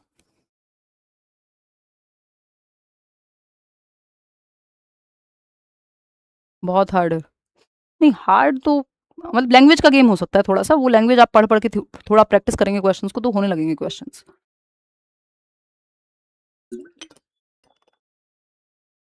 ये क्वेश्चंस आपको मिल जाएंगे और तब आप एक बार खुद से भी पढ़िएगा टेलीग्राम चैनल पे, क्योंकि जब आप वीडियो में देखते हैं तो यहाँ स्कैप फोल्डिंग है, हेल्प मिल रही है आपको कि मैं पढ़ के समझा देती हूँ क्वेश्चन, तो कई लोगों के तो इसलिए भी सॉल्व हो जाते हैं, खुद से करते हैं तो नहीं होते सॉल्व, क्योंकि इनफ प्रैक्टिस नहीं की, खुद से पढ़ के समझाने की, क्वेश्चन को पढ़ने की अप्रोच नहीं डेवलप की, ठीक है। तो ये हेल्प के लिए है सेशन कि मैं पढ़ के आपको हेल्प कर देती हूँ, तो आपकी एक अंडरस्टैंडिंग डेवलप हो जाएगी कि हाँ ऐसे समझना है। क्वेश्चन 14 है, to support students spatial development during a geography class on map reading, a progressive educator should design activities that, यानी मानचित्र पठन पर भूगोल की कक्षा के दौरान छात्रों के स्थानिक विकास का समर्थन करने के लिए एक प्रगतिशील शिक्षक को कैसी गतिविधियां करानी चाहिए ताकि बच्चे की मैप रीडिंग की समझ, मैप रीडिंग में क्या होता है, स्पेशल इंटेलिजेंस, कि वो दिशाओं को समझने का ज्ञान उसका बेहतर हो, तो कौन सी एक्टिविटीज कराई जाए? पहला है provide tactical models and 3 dimensional representations before introducing abstract grid coordinates, बहुत सुंदर ऑप्शन। एनफोर्स स्ट्रिक्ट मेमोराइजेशन, जहां भी रट्टा लगाना, drill, practice, memorization, standardization, negative. Categorize students into rigid ability, rigid negative, ठीक है। फ्लेक्सिबिलिटी चाहिए, हमें लचीलापन चाहिए, सबको एक ही ढर्रे में नहीं डालना है। ऑप्शन नंबर 4 है present lectures on cartography while restricting peer to peer discussion, बच्चों को एक्टिव मत रखो, बस लेक्चर दिलवा दो, व्याख्यान दिलवा दो कार्टोग्राफी पे कि नक्शा कैसे बनाते हैं इस चीज पे, नेगेटिव है। एक ही ऑप्शन में बच्चा सबसे ज्यादा एक्टिव है, वो ये है कि अमूर्त ग्रिड पेश करने से पहले आप बच्चे को टैक्टाइल मॉडल्स दो, जहां वो छू सके, चीजों को देख सके, कैसे बनते हैं नक्शे, मतलब कैसे वर्क करता है नक्शा, वो उसके 3D मॉडल्स हो सामने, तो वो ज्यादा बेहतर समझ पाएगा। तो फर्स्ट ऑप्शन बेहतर है। आगे बढ़ेंगे, क्वेश्चन नंबर 15 देखिएगा, ये क्या कहता है। क्वेश्चन नंबर 15 क्या कहता है भाई, अब प्राइमरी स्कूल चाइल्ड जिसकी उम्र 6 से 11 वर्ष रहेगी तभी प्राइमरी स्कूल चाइल्ड है, कक्षा 1 में 6 साल का बच्चा जाता है। अब primary school child suffering from severe speech production anxiety withdraws from active playground play, उसको स्पीच प्रोडक्शन एंजाइटी, बोलने से उसको एंजाइटी है, दुश्चिंता है, इसलिए वो प्लेग्राउंड में क्योंकि सबके साथ बोलना पड़ता है, ग्रुप में खेलना पड़ता है, तो वहां से वो हट जा रहा है, क्यों? क्योंकि उसको एंजाइटी महसूस हो रही है। Leading to low peer acceptance and feelings of emotional inadequacy, this scenario validates, यानी गंभीर भाषाई संकोच से पीड़ित एक बच्चा जिसको एंजाइटी है बोलने को लेकर के या इंटरेक्शन को लेकर के, प्राथमिक विद्यालय का प्राथमिक स्तर का बच्चा है, तो वो खेल के मैदान में खुद को पीछे खींच लेता है या अलग थलग रहने लगता है, क्योंकि वो ज्यादा बात नहीं कर पाता, घुल मिल नहीं पा रहा, क्योंकि उसको अपने आप को एक्सप्रेस करने से संबंधित एंजाइटी है, एंग्शियस महसूस कर रहा है, या इमोशनली ठीक महसूस नहीं कर रहा। इस चक्कर में अब क्या होगा, बच्चे उसको एक्सेप्ट करना बंद कर देंगे, क्योंकि वो इन्वॉल्व नहीं होता। अब एक बच्चा है जिसको खेलने बुलाने जाओ, वो आता ही नहीं है, कभी कभी आ जाएगा तो भी चुप चुप सा रहता है, इंटरेक्ट नहीं करता, इन्वॉल्व नहीं होता, एंगेज नहीं करता, तो बाकी बच्चे धीरे धीरे वो अलग थलग होता जाएगा ग्रुप से, या फिर उसका इन्वॉल्वमेंट हो सकता है वो चाहता हो इन्वॉल्व करना खुद को, लेकिन वो एक्सप्रेस ना कर पा रहा हो इमोशनली, क्योंकि उसको एंग्जाइटी है। ठीक, अब ये जो सिनेरियो है ये किस चीज को पक्का करता है, इस बात से क्या समझ आता है हमें? Principle of linear development? नहीं भाई, लीनियर डेवलपमेंट का क्या मतलब, ये तो सीधी रेखा होती है, कॉम्प्लेक्स होता है। ये डेवलपमेंट क्या है, प्रिंसिपल का कोई प्रिंसिपल नहीं है डेवलपमेंट का लीनियर हो, जो स्पाइरल होता है, आगे पीछे, बैक एंड फोर्थ। ठीक, principle of inter relation and interdependence of developmental domains, कि जो क्योंकि वो इमोशनली ठीक महसूस नहीं कर रहा, उसकी वजह से वो सोशली भी इन्वॉल्व नहीं हो पा रहा, सोशल डेवलपमेंट भी प्रभावित हो रहा है इमोशनल डेवलपमेंट की वजह से। बात सही है, आपस में इंटर रिलेटेड है, विकास के जो प्रकार हैं, फिजिकल, कॉग्निटिव, सोशल, इमोशनल, और एक दूसरे को प्रभावित भी करते हैं, बात तो एकदम सही है। Second option, principle of cephalocaudal progression of socio emotional traits, इसका सेफेलोकॉर्डल से लेना देना नहीं है, वो हेड टू टो फिजिकल की बात करता है सेफेलोकॉर्डल, ना कि सोशल इमोशनल की। Principle of complete developmental independence of cognitive skills, के संज्ञानात्मक कौशल जो है वो पूरी तरह से इंडिपेंडेंट हैं, फिजिकल, सोशल, इमोशनल, किसी का किसी से कोई लेना देना नहीं है, नहीं भाई, एक दूसरे को प्रभावित करते हैं। ठीक, second option is the right answer over here. आगे बढ़ेंगे, क्वेश्चन नंबर 16 देखिएगा, 15 सवाल और हैं अभी, ऐसे ही एक्सपर्ट बनाई देगी ये सीरीज आपको सीडीपी में। During an environmental mapping project in an inclusive primary classroom, a child with dysgraphia struggles with drawing precise coordinates. The most appropriate pedagogical accommodation is to, यानी एक बच्चे को डिस्ग्राफिया है, मैपिंग का प्रोजेक्ट है जहां मानचित्र बनाना है। अब डिस्ग्राफिया वाले बच्चे को लिखने में दिक्कत होती है ना, डिसलेक्सिया वाले को पढ़ने में दिक्कत होती है, डिस्फेजिया वाले को बोलने में और भाषा को समझने में दिक्कत होती है, डिसकैलकुलिया वाले को मैथमेटिक्स की गणना करने में, कैलकुलेशन में दिक्कत होती है। तो डिस्फेजिया वाला बच्चा है तो उसको मैप को कनेक्ट करने में या बनाने में तो दिक्कत होनी ही है। ठीक, अब इस स्थिति में टीचर को क्या करना चाहिए, तो पूरी तरह से प्रिसाइज कोऑर्डिनेट्स नहीं कर पा, सटीक निर्देशांक खींचने में या बनाने में दिक्कत है उसको, तो शैक्षणिक अनुकूलन या शैक्षणिक तरीका क्या होगा कि उसको हम सिखा पाए, ऑल्टरनेट क्या होगा, पेडागोजिकल मेथड, उसके लिए क्या डिफरेंट अपनाएं, डिफरेंशिएटेड इंस्ट्रक्शन को ध्यान में रखते हुए, बताइए।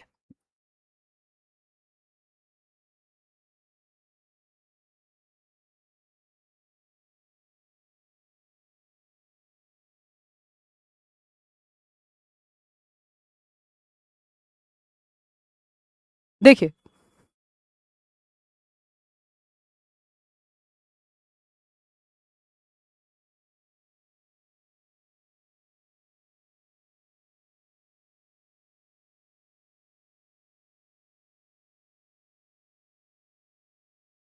देखो एक बार क्वेश्चन नंबर 16 देखना, penalize the child's poor drawing skills, उस पर पेनल्टी लगा दो, बच्चे को दंड दो क्योंकि वो नहीं ड्रॉ कर पाएगा डिस्ग्राफिया की वजह से। तो ये गलत तरीका है, ये तो कोई तरीका, कोई मेथड नहीं हुआ एकोमोडेट करने का बच्चे को। सेकेंड ऑप्शन है क्योंकि आपको इंक्लूसिव एजुकेशन में हर बच्चे को सिखाना है अलग अलग मेथड्स अपना करके। Excuse the child from the activity entirely to avoid classroom anxiety and lowered self esteem. बच्चे को आप कहोगे तुम बेटा तुम्हें क्योंकि एंजाइटी है, तुम्हें ये है, तुम गतिविधि से दूर ही रहो, तुम मत पार्टिसिपेट करो, जबकि आपको हर बच्चे को पार्टिसिपेट कराना है, बजाय कि उसको क्या दिक्कत है, उस दिक्कत को समझते हुए उसके लिए सही मेजर्स लेकर के। ठीक, नेक्स्ट है provide adaptive digital tools, tactile map assets और allow the child to verbally direct a partner to draw, कि भाई उसका साथी है वो ड्रॉ कर लेगा, वो उसको गाइडेंस दे सकता है वर्बली। टैक्टाइल मटेरियल दे दो जिसमें वो टच फील कर सके। और भी तो तरीके हैं सिखाने के, सिर्फ यही तरीका थोड़ी कि लिख के ही वो अपनी समझ को व्यक्त कर पाएगा। आइसोलेट द चाइल्ड, आइसोलेट नहीं करना, अलग थलग नहीं करना, लेबल नहीं करना, सेग्रीगेट नहीं करना। Segregation is against the law of nature, अलगाव प्रकृति के नियमों के खिलाफ है। इंक्लूसिव एजुकेशन इसका बिल्कुल खंडन करती है ना। इंक्लूजन और सेग्रीगेशन एकदम ऑपोजिट वर्ड हैं। तो third option is the right answer over here. आगे बढ़ेंगे, क्वेश्चन नंबर 17 देखिएगा ये क्या कहता है। क्वेश्चन नंबर 17 देखिएगा और जवाब दीजिएगा। देखिए फटाफट से।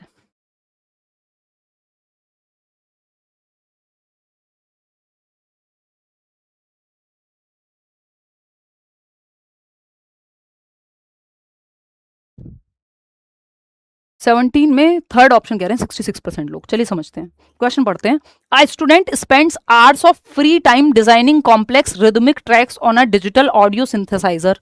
एक ऑडियो बना रहा है एक बच्चा है जो साउंड्स का इस्तेमाल करके, एक ऑडियो सिंथेसाइजर का इस्तेमाल करके, जिसमें साउंड मिक्सिंग करके कोई अपनी धुन बना रहा है। बच्चा घंटे लगाता है उस पर, घंटों लगाता है धुन बनाने के लिए।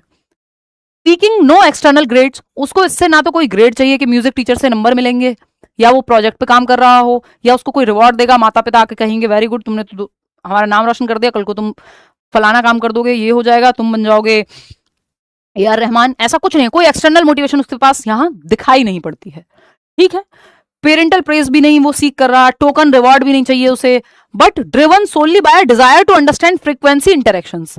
This behaviour is characterised by, यानी एक छात्र किसी बाहरी ग्रेड, प्रशंसा या टोकन पुरस्कार की इच्छा के बिना केवल आवृत्ति अंतः क्रियाओं को समझने की इच्छा से प्रेरित होकर डिजिटल सिंथेसाइजर पर जटिल ट्रैक बनाने की, यानी एक गाना बनाने की कोशिश कर रहा है, क्योंकि उसका इंटरेस्ट है धुन को समझने में। समझ रहे हो कि मुझे मनोविज्ञान में इंटरेस्ट है तो मैं मनोविज्ञान की 4 चीजें एक्स्ट्रा पढ़ूं, तो इसमें कोई मुझे आके रिवॉर्ड नहीं देगा उस चीज के लिए, ना चाहिए। या आपको अगर गाना गाना पसंद है तो आप बाथरूम सिंगर है, मान लीजिए आप गाना गाते हैं, है ना, नहाते हुए, तो आपको कोई रिवॉर्ड थोड़ी दे रहा है, और आप खूब चिल्ला चिल्ला के बढ़िया गाना गा रहे हैं, तो कोई दिक्कत नहीं, इंटरनल मोटिवेशन है।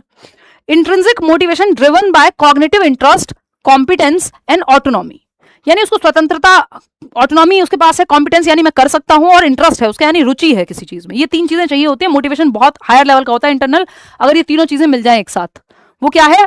इंटरेस्ट आपका कि किसी चीज को आप करना चाहते हैं, I want to do it, क्षमता यानी कॉम्पिटेंस है आप में वो करने की, और स्वायत्ता यानी इंडिपेंडेंट है आप वो करने के लिए, आपके सर पे कोई गोली लगा करके, बंदूक लगा करके नहीं खड़ा है। तो ये तीनों चीजें होती हैं, तो इंट्रिंसिक मोटिवेशन बहुत बेहतरीन तरीके से आगे बढ़ती है। ठीक, तो ये बात एकदम ठीक है। ऑटोनॉमी से मतलब है यहाँ उसको इंडिपेंडेंस है, स्वतंत्रता है वो करने की। एक्सट्रिंसिक, अब कोई बच्चा है जो करना चाहता है घर में, घर वाले उठा के लेके गिटार ही, कि बेटा पहले ना 10वीं पास करो, तुम गिटार बाद में बजाना, तो ऑटोनॉमी चली गई, फिर वो नहीं कर पाएगा। Extrinsic motivation to avoid social isolation, यहाँ एक्सट्रिंसिक मोटिवेशन का कोई जिक्र ही नहीं है। परफॉर्मेंस अवॉइडेंस होता है कि आप परफॉर्मेंस फर्स्ट नहीं आना चाह रहे, ये तो कोई बात ही नहीं है, परफॉर्मेंस नहीं, वो फेलियर अवॉइडेंस होता है, तो ये गलती हो गया। बिहेवियरल कंडीशनिंग है ये कोई नहीं। आंतरिक अभिप्रेरणा है इंटरनल मोटिवेशन, अगर रिवॉर्ड के लिए कर रहा होता तो एक्सटर्नल मोटिवेशन हो जाती। ठीक है, नंबर के लिए कर रहा होता तो एक्सटर्नल मोटिवेशन हो जाती। क्वेश्चन नंबर 18, और दोनों आपस में जुड़े हुए हैं, इंटरनल और एक्सटर्नल मोटिवेशन, ये भी ध्यान रखेंगे। क्वेश्चन नंबर 18 है, identical twins separated at birth and raised in highly distinct musical households show different levels of phenotypic pitch discrimination। Identical twins यानी एकदम जुड़वा बच्चे हैं जिनका 100% जो जेनेटिक्स है वो सेम होता है, जिनके आईक्यू में भी कोरिलेशन 89%, हाँ 90% के आसपास सेम आईक्यू होता है। अब उस केस में ये दोनों बच्चे हैं जो आइडेंटिकल ट्विंस हैं, एकदम जुड़वा बच्चे हैं, सीता गीता टाइप के, और ये अलग अलग घरों में रह रहे हैं। एक घर में म्यूजिकल माहौल है जहां सब गाते हैं, बजाते हैं, गाना पसंद करते हैं, लिखते हैं, बातचीत करते हैं, तो ऐसा माहौल है जहां म्यूजिक को बढ़ावा दिया जा रहा है। दूसरा बच्चा जिस घर में गया है, दोनों बच्चों को अलग अलग परिवारों ने अडॉप्ट कर लिया मान लो, वो वहां पे कोई माहौल ही नहीं है म्यूजिक को लेकर के, तो ये जो उसका household show different levels of phenotypical pitch discrimination, यानी साउंड में वो डिफरेंशिएट ज्यादा बेहतर कर पाएगा वो बच्चा जो जिसको म्यूजिकल एनवायरमेंट मिला है। जहां मिला ही नहीं, बोलने का मौका भी नहीं मिला, एनवायरमेंट भी नहीं मिला, तो उसमें साफ साफ दिखेगा कि दोनों बच्चों का जो क्षमता है साउंड को डिस्क्रिमिनेट करवाने की वो सेम नहीं होगी बिकॉज ऑफ एनवायरमेंट, क्योंकि हेरिडिटी तो इनकी 100% सेम है। ठीक, तो ये बात तो सही है। The environmental opportunities and systematic training a child receives dictate the actual phenotypic expression of their genetic potential. बहुत प्यारी बात कि ये जो एनवायरमेंटल अपॉर्चुनिटीज या अवसर इन बच्चों को मिले हैं और सिस्टमैटिक ट्रेनिंग मिली है, जिसको माहौल मिला है उसको सिस्टमैटिक ट्रेनिंग मिली है। भाई विराट कोहली अगर ऐसी जगह पे होते जहां क्रिकेट कोई जानता ही नहीं है, ऐसे रिमोट एरिया में होते जहां किसी ने ट्रेनिंग दिलवाई ही नहीं कभी, तो वो नहीं हो पाते जो वो आज हैं। तो ये क्या है यहाँ पे, या उनका कोई ट्विन होता मान लो, उसको छोड़ दें एक रिमोट एरिया में जहां क्रिकेट का सी नहीं जानते लोग, तो ना तो ट्रेनिंग मिली और ना एनवायरमेंट उस तरह का मिला, तो क्या होगा, बहुत अलग क्षमताएं नजर आएंगी आपको दो बच्चों में, जबकि हेरिडिटी सेम थी। तो आज child receives dictate the actual phenotypic expression. देखो फिनोटाइप होता है जो एनवायरमेंट में एक्सप्रेस होगा, जो दिखेगा बाहर एनवायरमेंट में, ट्रेनिंग की वजह से, है ना, एनवायरमेंट की वजह से। ठीक, कि जैसे आपका जो भी रंग है वो कुछ शेड और लाइट हो जाएगा यदि आप ऐसे एनवायरमेंट में रहते हैं जो ठंडा है ना, जहां धूप का बहुत ज्यादा प्रकोप नहीं है, चाहे आपकी जेनेटिक कोडिंग में जो भी कलर हो, थोड़ा शेड्स का अंतर आ जाएगा। जब मैं गांव में रहती थी, फिर मैं दिल्ली आई, अंतर आ गया। अब इसका इस बात से कोई लेना नहीं है कि गोरा अच्छा और काला बुरा और ये वो, इसका इस चीज से कोई भी जुड़ाव नहीं है। इट्स जस्ट जो एनवायरमेंट है वो आपके जीन्स के एक्सप्रेशन को कैसे प्रभावित करता है। दूसरा है जीनोटाइप, जो आपकी जेनेटिक कोडिंग है, जो आपकी डीएनए में है, हेरिडेटरी है। ये जीनोटाइप में बहुत कुछ हो सकता है, कुछ बीमारियां भी हो सकती हैं, कुछ क्षमताएं भी हो सकती हैं जो कोडेड है आपकी जीन्स में, लेकिन वो एनवायरमेंट अगर उनको नहीं मिला तो बाहर ऑब्जर्वेबल नहीं हो पाएंगी। बाहर तब दिखेंगी जो फिनोटाइप है उसमें क्षमता दिखती है बाहर, जीन्स में तो बहुत कुछ कोडेड हो सकता है ना। तो ये आपका फिनोटाइप है जो बाहर दिख पाए। ये बात एकदम सही है, गलत तो कहीं नहीं है। तो both A and R are true and R is the correct explanation also. ये सही व्याख्या है कि क्यों हो पा रहा है ऐसा कि दो बच्चे हैं, सेम जीन्स हैं, जेनेटिक मेकअप जीनोटाइप एकदम सेम है, लेकिन फिनोटाइप जो है वो अलग है। क्यों? क्योंकि एनवायरमेंट में जो ट्रेनिंग मिली है वो प्रेजेंट करता है कैरेक्टरिस्टिक्स को अलग तरीके से। तो रीजन तो इसका सही है एकदम। तो ये जीनोटाइप और फिनोटाइप का अंतर है, हेरिडिटी एंड एनवायरमेंट वाले टॉपिक से जुड़ा हुआ है। तो एक ये हम समझ चुके हैं, इसका कोई प्रयोग करने की आवश्यकता अभी है नहीं। क्वेश्चन नंबर 19 देखिएगा, ये क्या कहता है, पढ़िए, जवाब देने का प्रयास खुद से कीजिए एक बार। मैं थोड़ा जल ग्रहण कर लेती हूँ।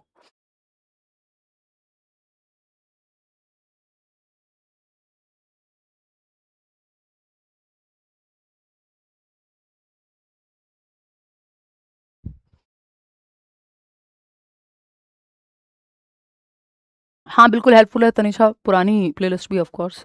क्वेश्चन नंबर 19 देखिएगा, while constructing a solar powered water filtration system 8-year-old Meera whispers steps to herself. एक 8 साल की मीरा है जो फिल्ट्रेशन सिस्टम, जो सोलर पावर्ड फिल्ट्रेशन सिस्टम है, वाटर को फिल्टर करता है, सोलर पावर्ड, उसको वो कैसे काम करता है अपने ही आपसे बात कर रही है उसके स्टेप्स को लेकर के। 8 वर्ष की मीरा है। First connect the negative wire, कि भाई ये जो वायर है इसकी पहले नेगेटिव वाली कनेक्ट करो, वायर होते हैं ना तार।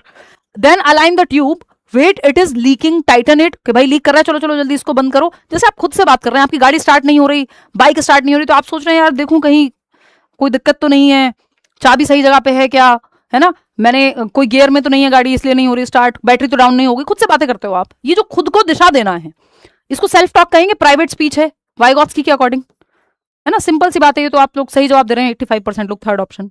तो ये सिंटैक्स एरर नहीं है, कोई प्री ऑपरेशनल ईगोसेंट्रिज्म नहीं है, ये तो दिशा दे रही है बच्ची खुद को। तो प्राइवेट स्पीच, और वाइगॉत्स्की के अकॉर्डिंग पूछा है, ईगोसेंट्रिक तो हम कहते पियाजे के according. Private speech used as a self regulatory cognitive tool, खुद को दिशा देने के लिए प्राइवेट स्पीच का इस्तेमाल वाइगॉत्स्की ने किया है। थोड़ा सा इसमें एज और आगे है, वो 3 से 6 वर्ष कहते हैं, बट ऐसा तो नहीं है कि प्राइवेट स्पीच का इस्तेमाल 8 वर्ष की उम्र में नहीं हो सकता, क्योंकि वो खुद को गाइडेंस दे रही है बच्ची। तो प्राइवेट स्पीच ये वाइगॉत्स्की का कॉन्सेप्ट है, ये बायोलॉजिकल रिफ्लेक्स नहीं है। ठीक, 3 प्रकार की स्पीच की बात वाइगॉत्स्की करते हैं, और इस पे प्राइवेट स्पीच पे एक सवाल हमेशा आता ही है सीटेट में। जैसे आप कोई मैथ्स की प्रॉब्लम सॉल्व कर रहे हैं, पेपर में आप सीटेट के एग्जाम में हॉल में बैठे हुए हैं और आप खुद से बातें कर रहे हैं, नहीं यार ये बताया था हमने लेट्स लर्न पे तो ये पढ़ा था, करियर विल पे तो ये पढ़ा था, ये वाला ऐसे नहीं, ये ऐसे होगा, मुझे बताया तो था हिमांशी ने कि यूनिफॉर्म इंस्ट्रक्शन नहीं होता सही, या स्टैंडर्डाइज इंस्ट्रक्शन नहीं होता, डिफरेंशिएटेड इंस्ट्रक्शन पॉजिटिव होता है, तो आप खुद से बातें कर रहे हैं हॉल में, है ना। वो बात अलग है, लोग आपको कहने आ जाएंगे भाई क्या बातें कर रहे हो, या जब आप चीजें याद करते हो तो खुद से बोलते हो, खुद को ही रिवाइज करा के सुनाते हो, वो प्राइवेट स्पीच है। तो जब आप मैथ की प्रॉब्लम सॉल्व कर रहे हो, खुद से ही बात कर रहे हो, ये ऐसे नहीं ऐसे होना चाहिए, तो ये भी प्राइवेट स्पीच है, आप खुद को डायरेक्शन दे रहे हो। एक बच्चा ब्लॉक्स को लगाते हुए, कोई अपने खिलौने को जोड़ते हुए बात कर रहा है खुद से, ये वाला नहीं, यहाँ पे ये वाला लगाना था, तो वो प्राइवेट स्पीच का उदाहरण है। बच्चा स्कूल के लिए रेडी होते हुए किताबें रख रहा है, कह रहा है अरे मेरी डायरी तो रह ही गई, खुद से बातें कर रहा है, तो ये 3 से 6 वर्ष में आ जाती है, रहती तो हमेशा है, आप जब चाहें प्राइवेट स्पीच कर सकते हैं, ठीक।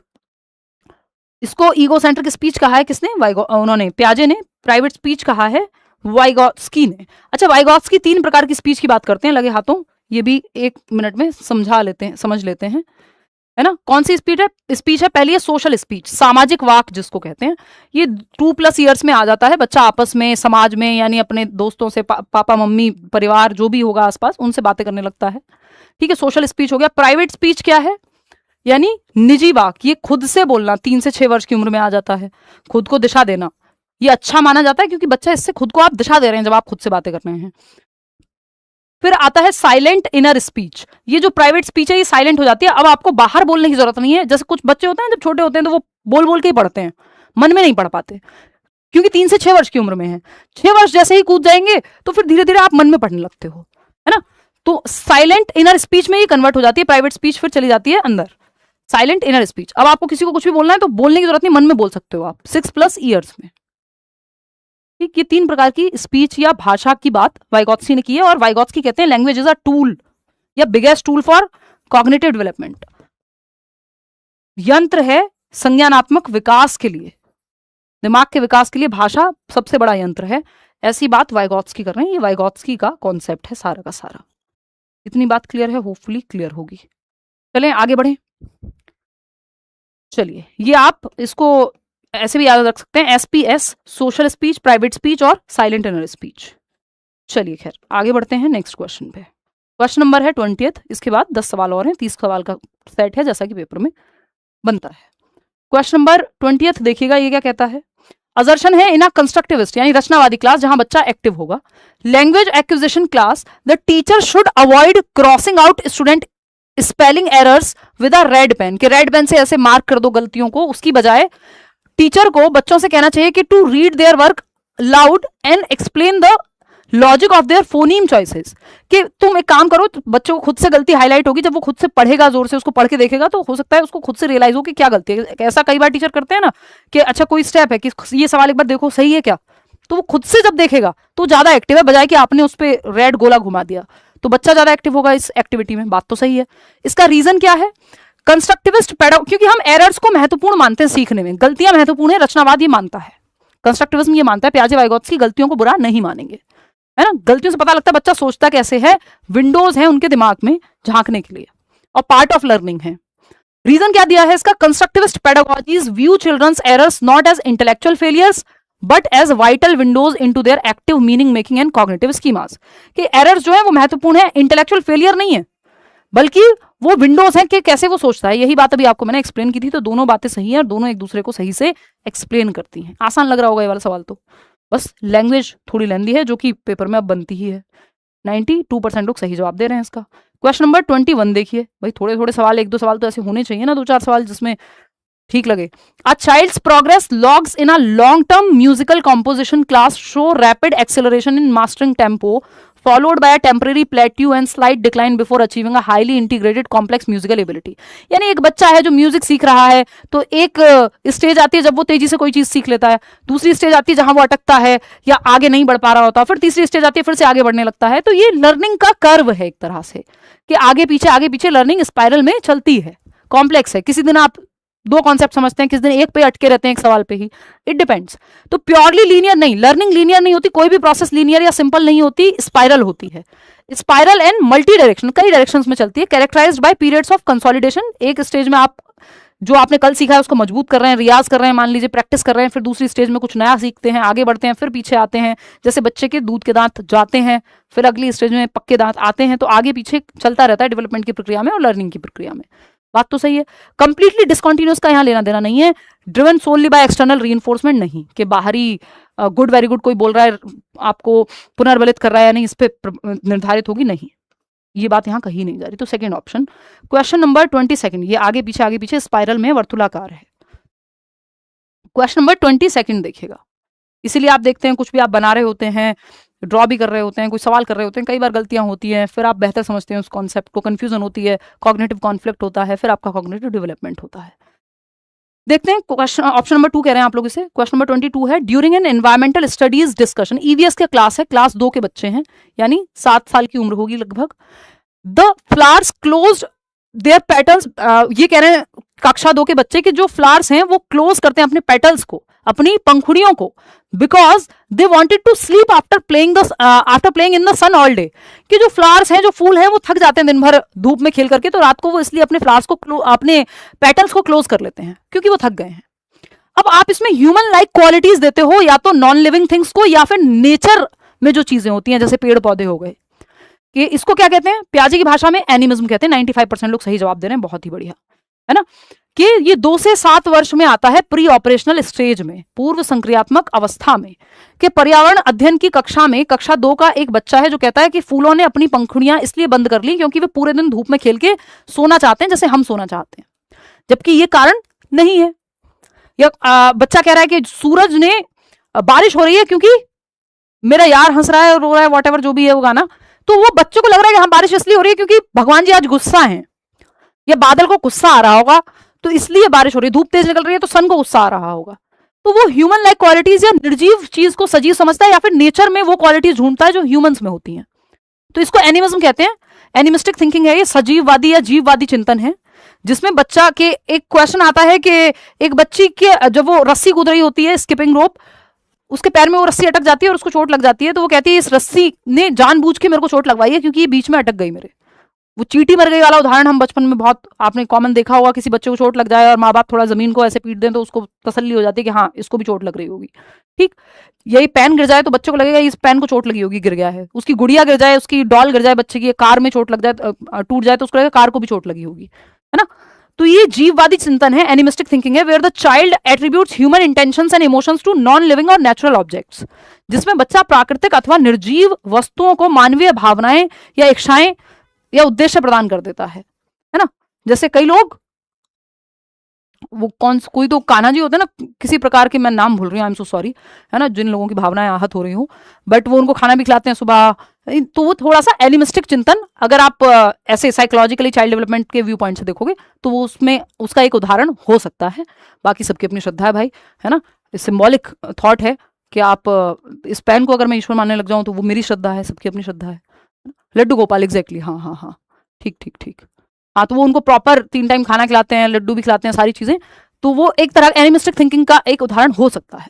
ठीक, आगे बढ़ते हैं। एनीवे देखो, an over generalization caused by, नहीं कोई और इसका बनेगा ही नहीं, कुछ और कोई डेफिशिएंसी नहीं है, इसका कोई एक्सप्लेनेशन और है ही नहीं कि इसमें कुछ एक्सप्लेन करने की जरूरत हो। ये ऐसा ही कि animism seeing the world as alive with human like thoughts and emotions, ये पौधों से बात कर रहे हैं। क्वेश्चन नंबर 23 देखिएगा, ये क्या कहता है, 2 students of the same biological age show distinct learning paths on an interactive block coding application, this variation indicates, यानी जो बच्चे हैं दोनों सेम बायोलॉजिकल एज के हैं, यानी मान लो 12-12 साल के 2 बच्चे हैं, सेम उम्र के हैं, सीता और Gita, show distinct learning paths on an interactive block coding, अलग अलग क्षमता प्रदर्शित करते हैं जब उनको कोडिंग के लिए एक ब्लॉक दिया जा रहा है, कुछ भी जो भी कोई भी एक्टिविटी वो कर रहे हैं, तो अलग अलग क्षमता है। हो सकता है एक बच्चा बहुत अच्छा हो, दूसरा कम अच्छा हो, एक बच्चा भाषा में अच्छा हो, दूसरा गणित में अच्छा हो, सेम उम्र होने के बावजूद, पॉसिबल है। एजुकेशनल एप्स आर इनफेक्टिव, इसमें हम ये कहेंगे कि ऐसा इसलिए हो रहा है क्योंकि ऐप खराब है, नहीं भाई, इंडिविजुअल डिफरेंस है बच्चे में। संज्ञानात्मक विकास विशुद्ध रूप से कालानुक्रमिक आयु की अनुरूपता का परिणाम है, नहीं कि सिर्फ क्रोनोलॉजिकल एज, जितने साल आपको धरती पे आए हुए हो गए उसको क्रोनोलॉजिकल एज कहते हैं, जो आपकी डीओबी से आज तक का समय है।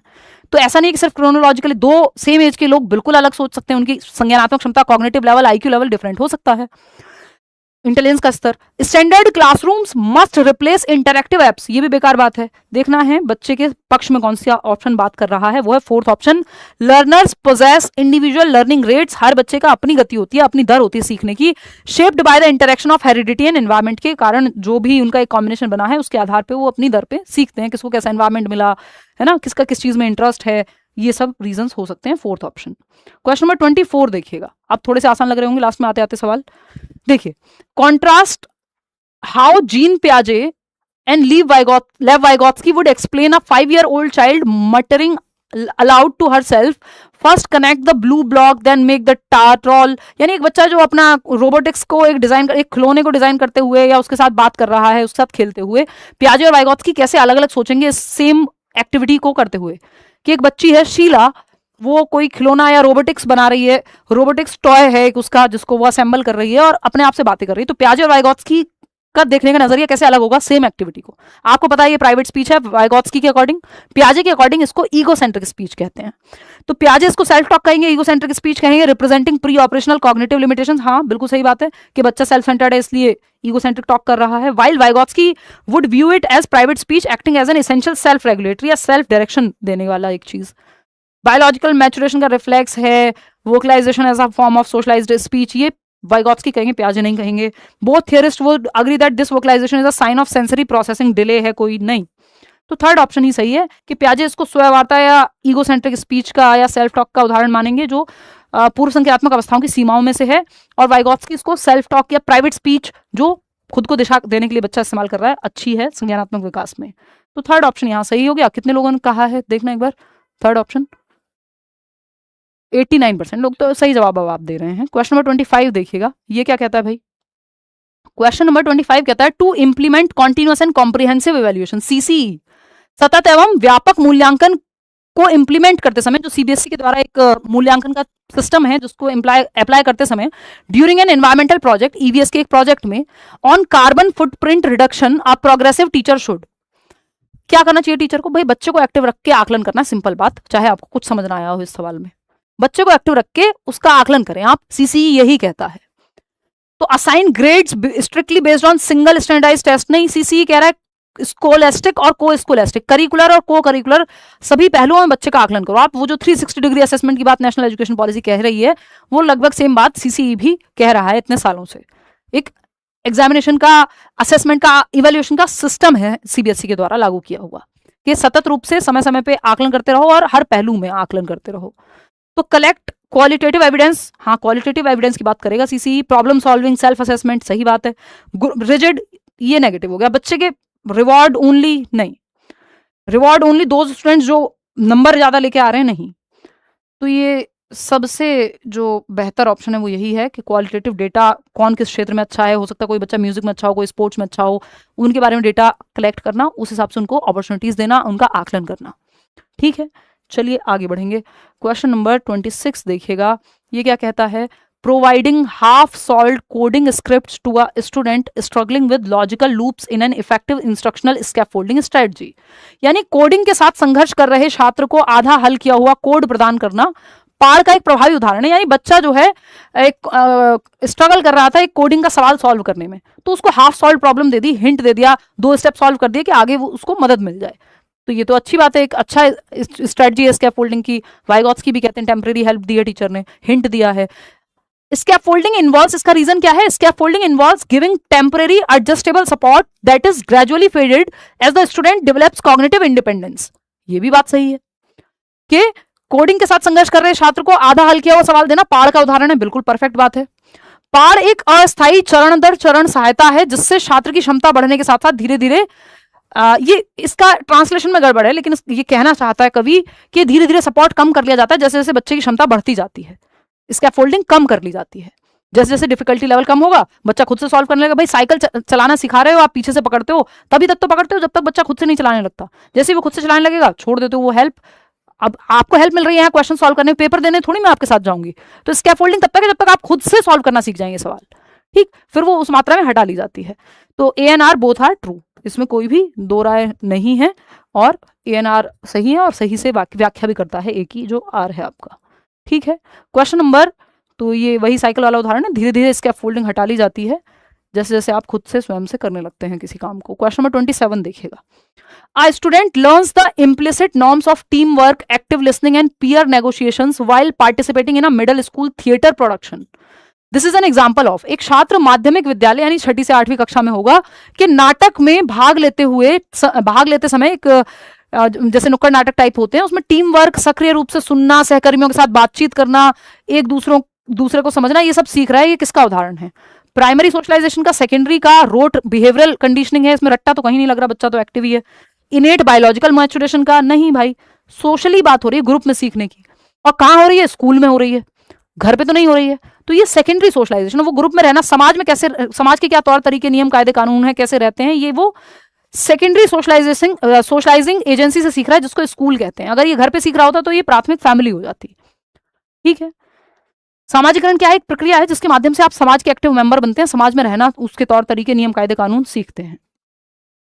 क्वेश्चन नंबर 28, और इसका सोशलाइजेशन का जेंडर पे प्रभाव पड़ता है। इस बार एक क्वेश्चन आया हुआ था, बिल्कुल साफ साफ ध्यान रखिएगा कि अगर आपको जो कहानियां सुना करके बड़ा किया गया है घर में, तो जेंडर का कॉन्सेप्ट, जिन घरों में दोनों भाई बहनों को बराबर अधिकार मिले हैं, सेम तरीके से देखा गया है, तो वहां पे उसका सोशलाइजेशन बच्चे का, उसका समाज में रहने का तौर तरीका डिफरेंट होगा। जहां एक पहलू को दबाया गया है, एक पक्ष को दबाया गया है, या सेम आजादी नहीं मिली है, वहां डिफरेंट होंगी चीजें, या उसका प्रभाव पड़ेगा कि जेंडर को कैसे देखते हो आप। क्वेश्चन नंबर 28 देखिएगा। Identify the correct pedagogical statement regarding the relationship between maturation and learning. Learning और मैच्योरेशन के बीच में ये रिश्ता क्या कहलाता है, इसके बारे में सही स्टेटमेंट चूज करने हैं। 4 ऑप्शन है। पहला है, learning can not be forced through rigorous drills before the base line neurological maturation of relevant motor and cognitive regions achieved.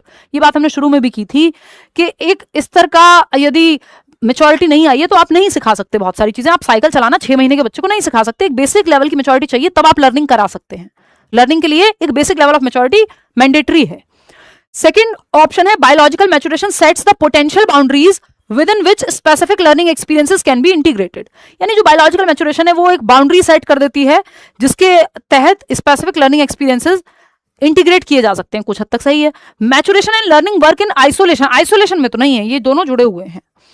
Maturation और लर्निंग कॉम्प्लीमेंट्री प्रोसेसेस हैं, एक दूसरे की पूरक हैं। मैच्योरेशन, डेवलपमेंट, लर्निंग तीनों आपस में जुड़े हुए हैं, इंटरडिपेंडेंट हैं। ऐसा नहीं है कि यह डेवलपमेंटल प्रक्रियाएं हैं, विकासात्मक प्रक्रियाएं हैं, चाहे वो मैच्योरिटी हो चाहे वो लर्निंग हो। क्लासरूम डेवलपमेंट के अंदर आती है। Classroom instruction is most effective when it targets the gap between completed maturation and the child zone of proximal development. यानी जहां जरूरत है बच्चे को वहां उसको आप मदद दीजिए। फर्स्ट और फोर्थ यहां से लग रहा है, और हमें सेकंड में भी कोई ऐसी आपत्तिजनक बात नहीं लगी कि जो मैच्योरिटी है वो कुछ हद तक लिमिट सेट कर देती है, क्योंकि हेरिडिटी ब्लूप्रिंट तैयार करती है कि आपकी एक हाइट बढ़ेगी, इस लेवल तक ही जा पाएगी। ये एक लिमिट तो सेट करती है आपकी जो हेरिडिटी है। तो फर्स्ट, सेकंड और फोर्थ यहां पर सही जवाब है। इसके साथ हम जाएंगे। कितने लोग सही जवाब दे रहे हैं? 58% लोग। ठीक है, क्योंकि मेच्योरिटी हेरिडिटी से संबंधित है और हेरिडिटी ब्लूप्रिंट तय कर देती है, रॉ मटेरियल दे देती है, डेवलपमेंट के लिए हायर और लोअर लिमिट सेट कर देती है। अगर आपके जीन्स में एक सर्टेन हाइट से ऊपर जाने की क्षमता नहीं है तो आप कितना भी अच्छा खाना खिला लीजिए, नहीं होगा कि उससे बहुत ज्यादा ऊपर आप चले जाएंगे। तो हायर और लोअर लिमिट जो है आपकी हेरिडिटी सेट कर देती है डेवलपमेंट में। क्वेश्चन नंबर 29 देखिएगा, सेकंड लास्ट सवाल है आज का। Why does pairing a struggling student with an advanced peer during a game design coding activity lead to cognitive acceleration under Vygotsky's theory? एक बच्चा जो स्ट्रगल कर रहा है, जिसको थोड़ी डिफिकल्टी है, उसको एडवांस पीयर के साथ जो थोड़ा एडवांस लेवल पे है, तो यानी एक कमजोर बच्चा थोड़ा सा और एक थोड़ा एक्सपर्ट बच्चा, दोनों को साथ में ग्रुप बना दिया। यानी ऐसे बच्चे हैं जिसमें एक बच्चा जो मैथ्स में बहुत अच्छा है, दूसरा हो सकता है जो साइंस में बहुत अच्छा हो या सोशल साइंस में बहुत अच्छा हो, दोनों एक दूसरे से सीख सकते हैं। जिसका जो वीक पॉइंट है वो दूसरे से सीख लेगा, तो ये तो अच्छी बात है वाइगॉत्स्की के according. It forces the struggling student to passively, नहीं भाई एक्टिवली सीखेगा, पैसिव थोड़ी, निष्क्रिय थोड़ी है बच्चा। यहाँ बच्चे को पैसिव कभी नहीं करना पेडागोजी के किसी ऑप्शन में, जब तक नॉट ना लिखा हो। It triggers physiological maturation of the prefrontal cortex. ये वाइगॉत्स्की प्रीफ्रंटल कॉर्टेक्स हेरिडिटी की बहुत ज्यादा बात नहीं करते, बायोलॉजी की बात बहुत ज्यादा नहीं करते। Social scaffolding with in their zone of proximal development. बच्चे साथ में मिलकर के ज्ञान का निर्माण कर पाएंगे, उनकी जो भी सीखने के दायरे में होगा वो सीख पाएंगे एक दूसरे की सहायता से। बात तो सही है। थर्ड ऑप्शन 91% लोग सही जवाब दे रहे हैं। It establishes a competitive classroom, competition नहीं है, कोऑपरेशन है, सहयोग है, यहाँ पे प्रतिस्पर्धा नहीं है। Third option is the right answer. आज का आखिरी सवाल अजर्शन और रीजन पे हम एंड करते हैं। कैसी लगी आपको एक्सपर्ट सीरीज बताइएगा। और लास्ट में मैं आज से शुरू कर रही हूँ, लास्ट में 2-3 सवाल जरूर लूंगी, क्योंकि मैं देखती हूँ कि मैं सेशन लेकर के चले जाती हूँ, बहुत दिनों से हमारा सवाल जवाब डिस्कशन ज़्यादा हो नहीं पाता है। ठीक है, तो लास्ट के 5 मिनट आपके सवालों के लिए, जो भी आपके मन में आ रहा होगा, रैंडमली जो सवाल मुझे दिख जाएंगे।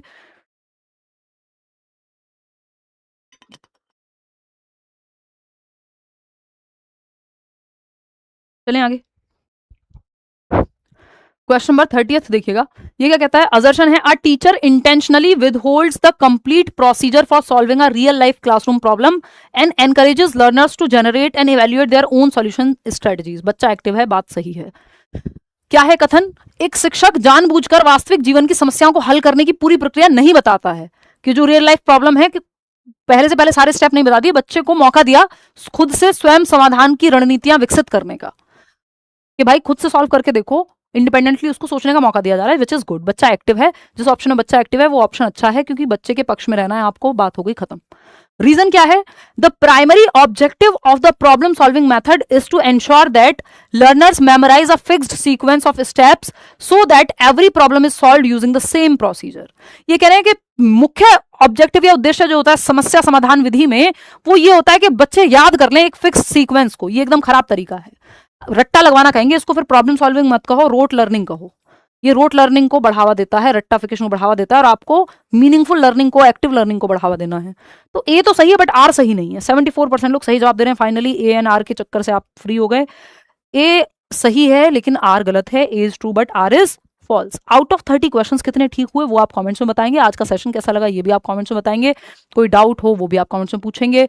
बैच में एनरोल कर रहे हैं जहां हम डिटेल में चर्चा करते हैं सारे सब्जेक्ट की, जो भी आपकी ई बुक्स हैं, एनसीईआरटी के नोट्स हैं, मॉक टेस्ट हैं, प्रीवियस ईयर पेपर्स हैं, सारे चैप्टर्स का डिस्कशन है। मैं सीडीपी पूरा आपका कंप्लीट लेकर के चलती हूँ। बाकी टीचर्स अपने अपने सब्जेक्ट्स पढ़ाते हैं। नोट्स, वीडियो लेक्चर्स, वो सब कुछ आपको एक जगह मिल जाएगा। करियर विल ऐप डाउनलोड करके आप एनरोल कर सकते हैं। ये सेशन पसंद आया हो तो लाइक शेयर सब्सक्राइब आप कर लीजिएगा। अगर ना किया हो, इसका जो पीडीएफ है वो टेलीग्राम चैनल पे मिल जाएगा, ताकि आप रिवाइज कर सकें। खुद से क्वेश्चंस को पढ़ के सॉल्व करना बहुत जरूरी है, नहीं तो दिमाग से गायब हो जाएगा ये सब, है ना। लेट्स लर्न स्क्वाड, ये टेलीग्राम चैनल, नीचे डिस्क्रिप्शन बॉक्स में भी आपको लिंक मिल जाएगा। अब बता दो, आउट ऑफ 30 क्वेश्चंस कितने सवाल आपके ठीक हुए, और स्पीड कैसी लगी वो भी आप बताएंगे। अब मैं कुछ सवाल ले लेती हूँ आपके कमेंट सेक्शन से, जो भी रैंडम क्वेश्चंस आ रहे होंगे, है ना। फोन में थोड़ा इजीली दिख जाता है, दूर है स्क्रीन थोड़ी। देखिएगा, 2-4-5 मिनट हम लास्ट में ही रखेंगे कि आपके सवालों के जवाब दिए जाएं। संडे वार्ता भी अब हमने बहुत सालों से की नहीं है। एक सेकंड रुकिएगा। हाँ, इसको थोड़ा सा हम करेंगे जूम इन, ताकि आप लोगों से पास से बात हो सके। ठीक है जी। Good night ma'am. Good night जी।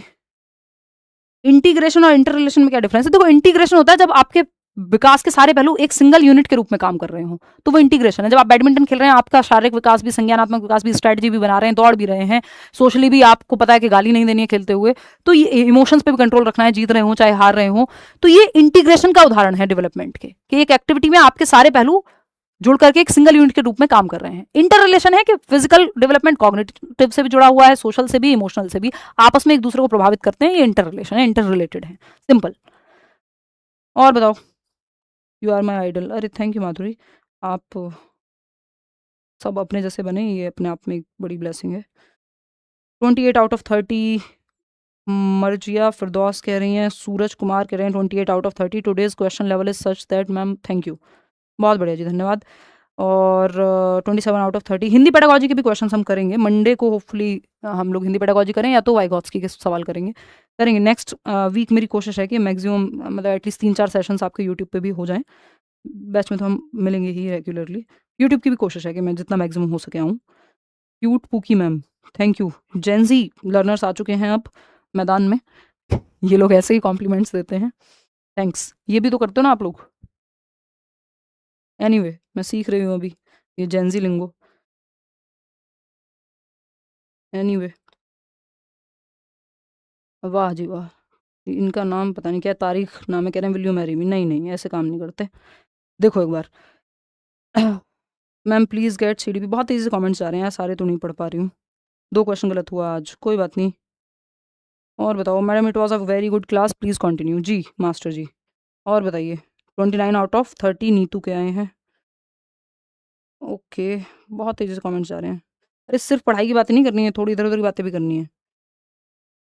इतना बड़ा सवाल लिख के भेज दिया किसी ने और वो निकल भी गया। मैं कोशिश कर रही हूँ हालाँकि जो पढ़ाई वाले सवाल भी हैं जितने हो सके ले पाऊँ, पढ़ाई तो हम कर ही लेते हैं सेशन के बीच में, है ना? क्योंकि थोड़ी बातचीत आप लोगों से बहुत दिनों से नहीं हो पा रही है, तो मैं वो मिस कर रही थी। बहुत बढ़िया, बहुत तेज़ी से कमेंट्स जा रहे हैं। जितना हम कर रहे हैं इनफ हो जाएगा, मोर हाँ, 1 महीने में भी आप सीटेट क्रैक कर सकते हो, कोई दिक्कत नहीं है। Love you ma'am, thank you ji, love you too. और बताओ, will you do Hindi pedagogy? हाँ, हिंदी पेडागोजी के सेशंस में कुछ लूँगी, लिमिटेड सेशंस लूँगी बट अच्छे होंगे, उनसे ही हो जाएगा आपका काम सीटेट के लेवल का। और बताओ, और बताओ आप। Love you ma'am, thank you. Madhu, Madhu का नाम था शायद उनका।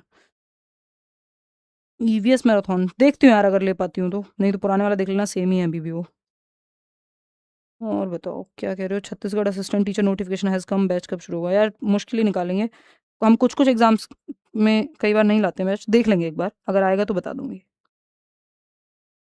और बताओ, लव यू लिखे जा रहे हैं, thank you ji. Super TET batch कब आएगा? एक बार नोटिफिकेशन आने दो या यूपी टेट का फाइनल रिजल्ट आने दो, दोनों में से जो भी पहले आ जाएगा निकाल देंगे नोटिफिकेशन।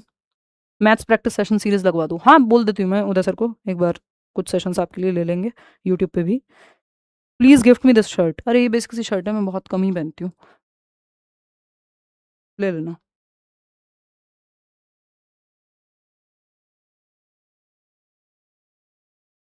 ये थोड़ी ऐसे पापाओं वाले ज़माने की वाइब देती है, इसका जो चेक वाला पैटर्न है। Anyway, but Saurabh Yadav from Daudnagar Aurangabad, बहुत बढ़िया जी। When are you going to Jantar Mantar? Ma'am ये नहीं बताऊंगी, मतलब मैं अभी कल परसों गई थी और शायद आज या कल में फिर से जाना हो। एनीवे, चलिए, ध्यान रखिए। नॉट अ पीडोफाइल कोई कह रहा है। प्रोटेस्ट पे क्या बोले यार, मुद्दा तो सही है, मुद्दा तो गलत नहीं है, बाकी पॉलिटिक्स से तो हमारा क्या लेना देना है, हो या नहीं हो लेना देना, बट ये मुद्दा ज़रूरी है। जिस भी माध्यम से बाहर आए, पॉलिटिक्स से आए, जिससे भी आए, वो ज़रूरी है। शिक्षा देश का सबसे बड़ा मुद्दा बन पाई इस आंदोलन से, मुझे इस बात की बहुत खुशी है। बाकी जो लाठियां बरसाई गई उन सबका बहुत दुख भी है।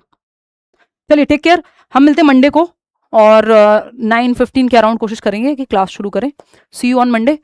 कल परसों आप रिवाइज कीजिए चीज़ें, ठीक है? Take care, bye bye.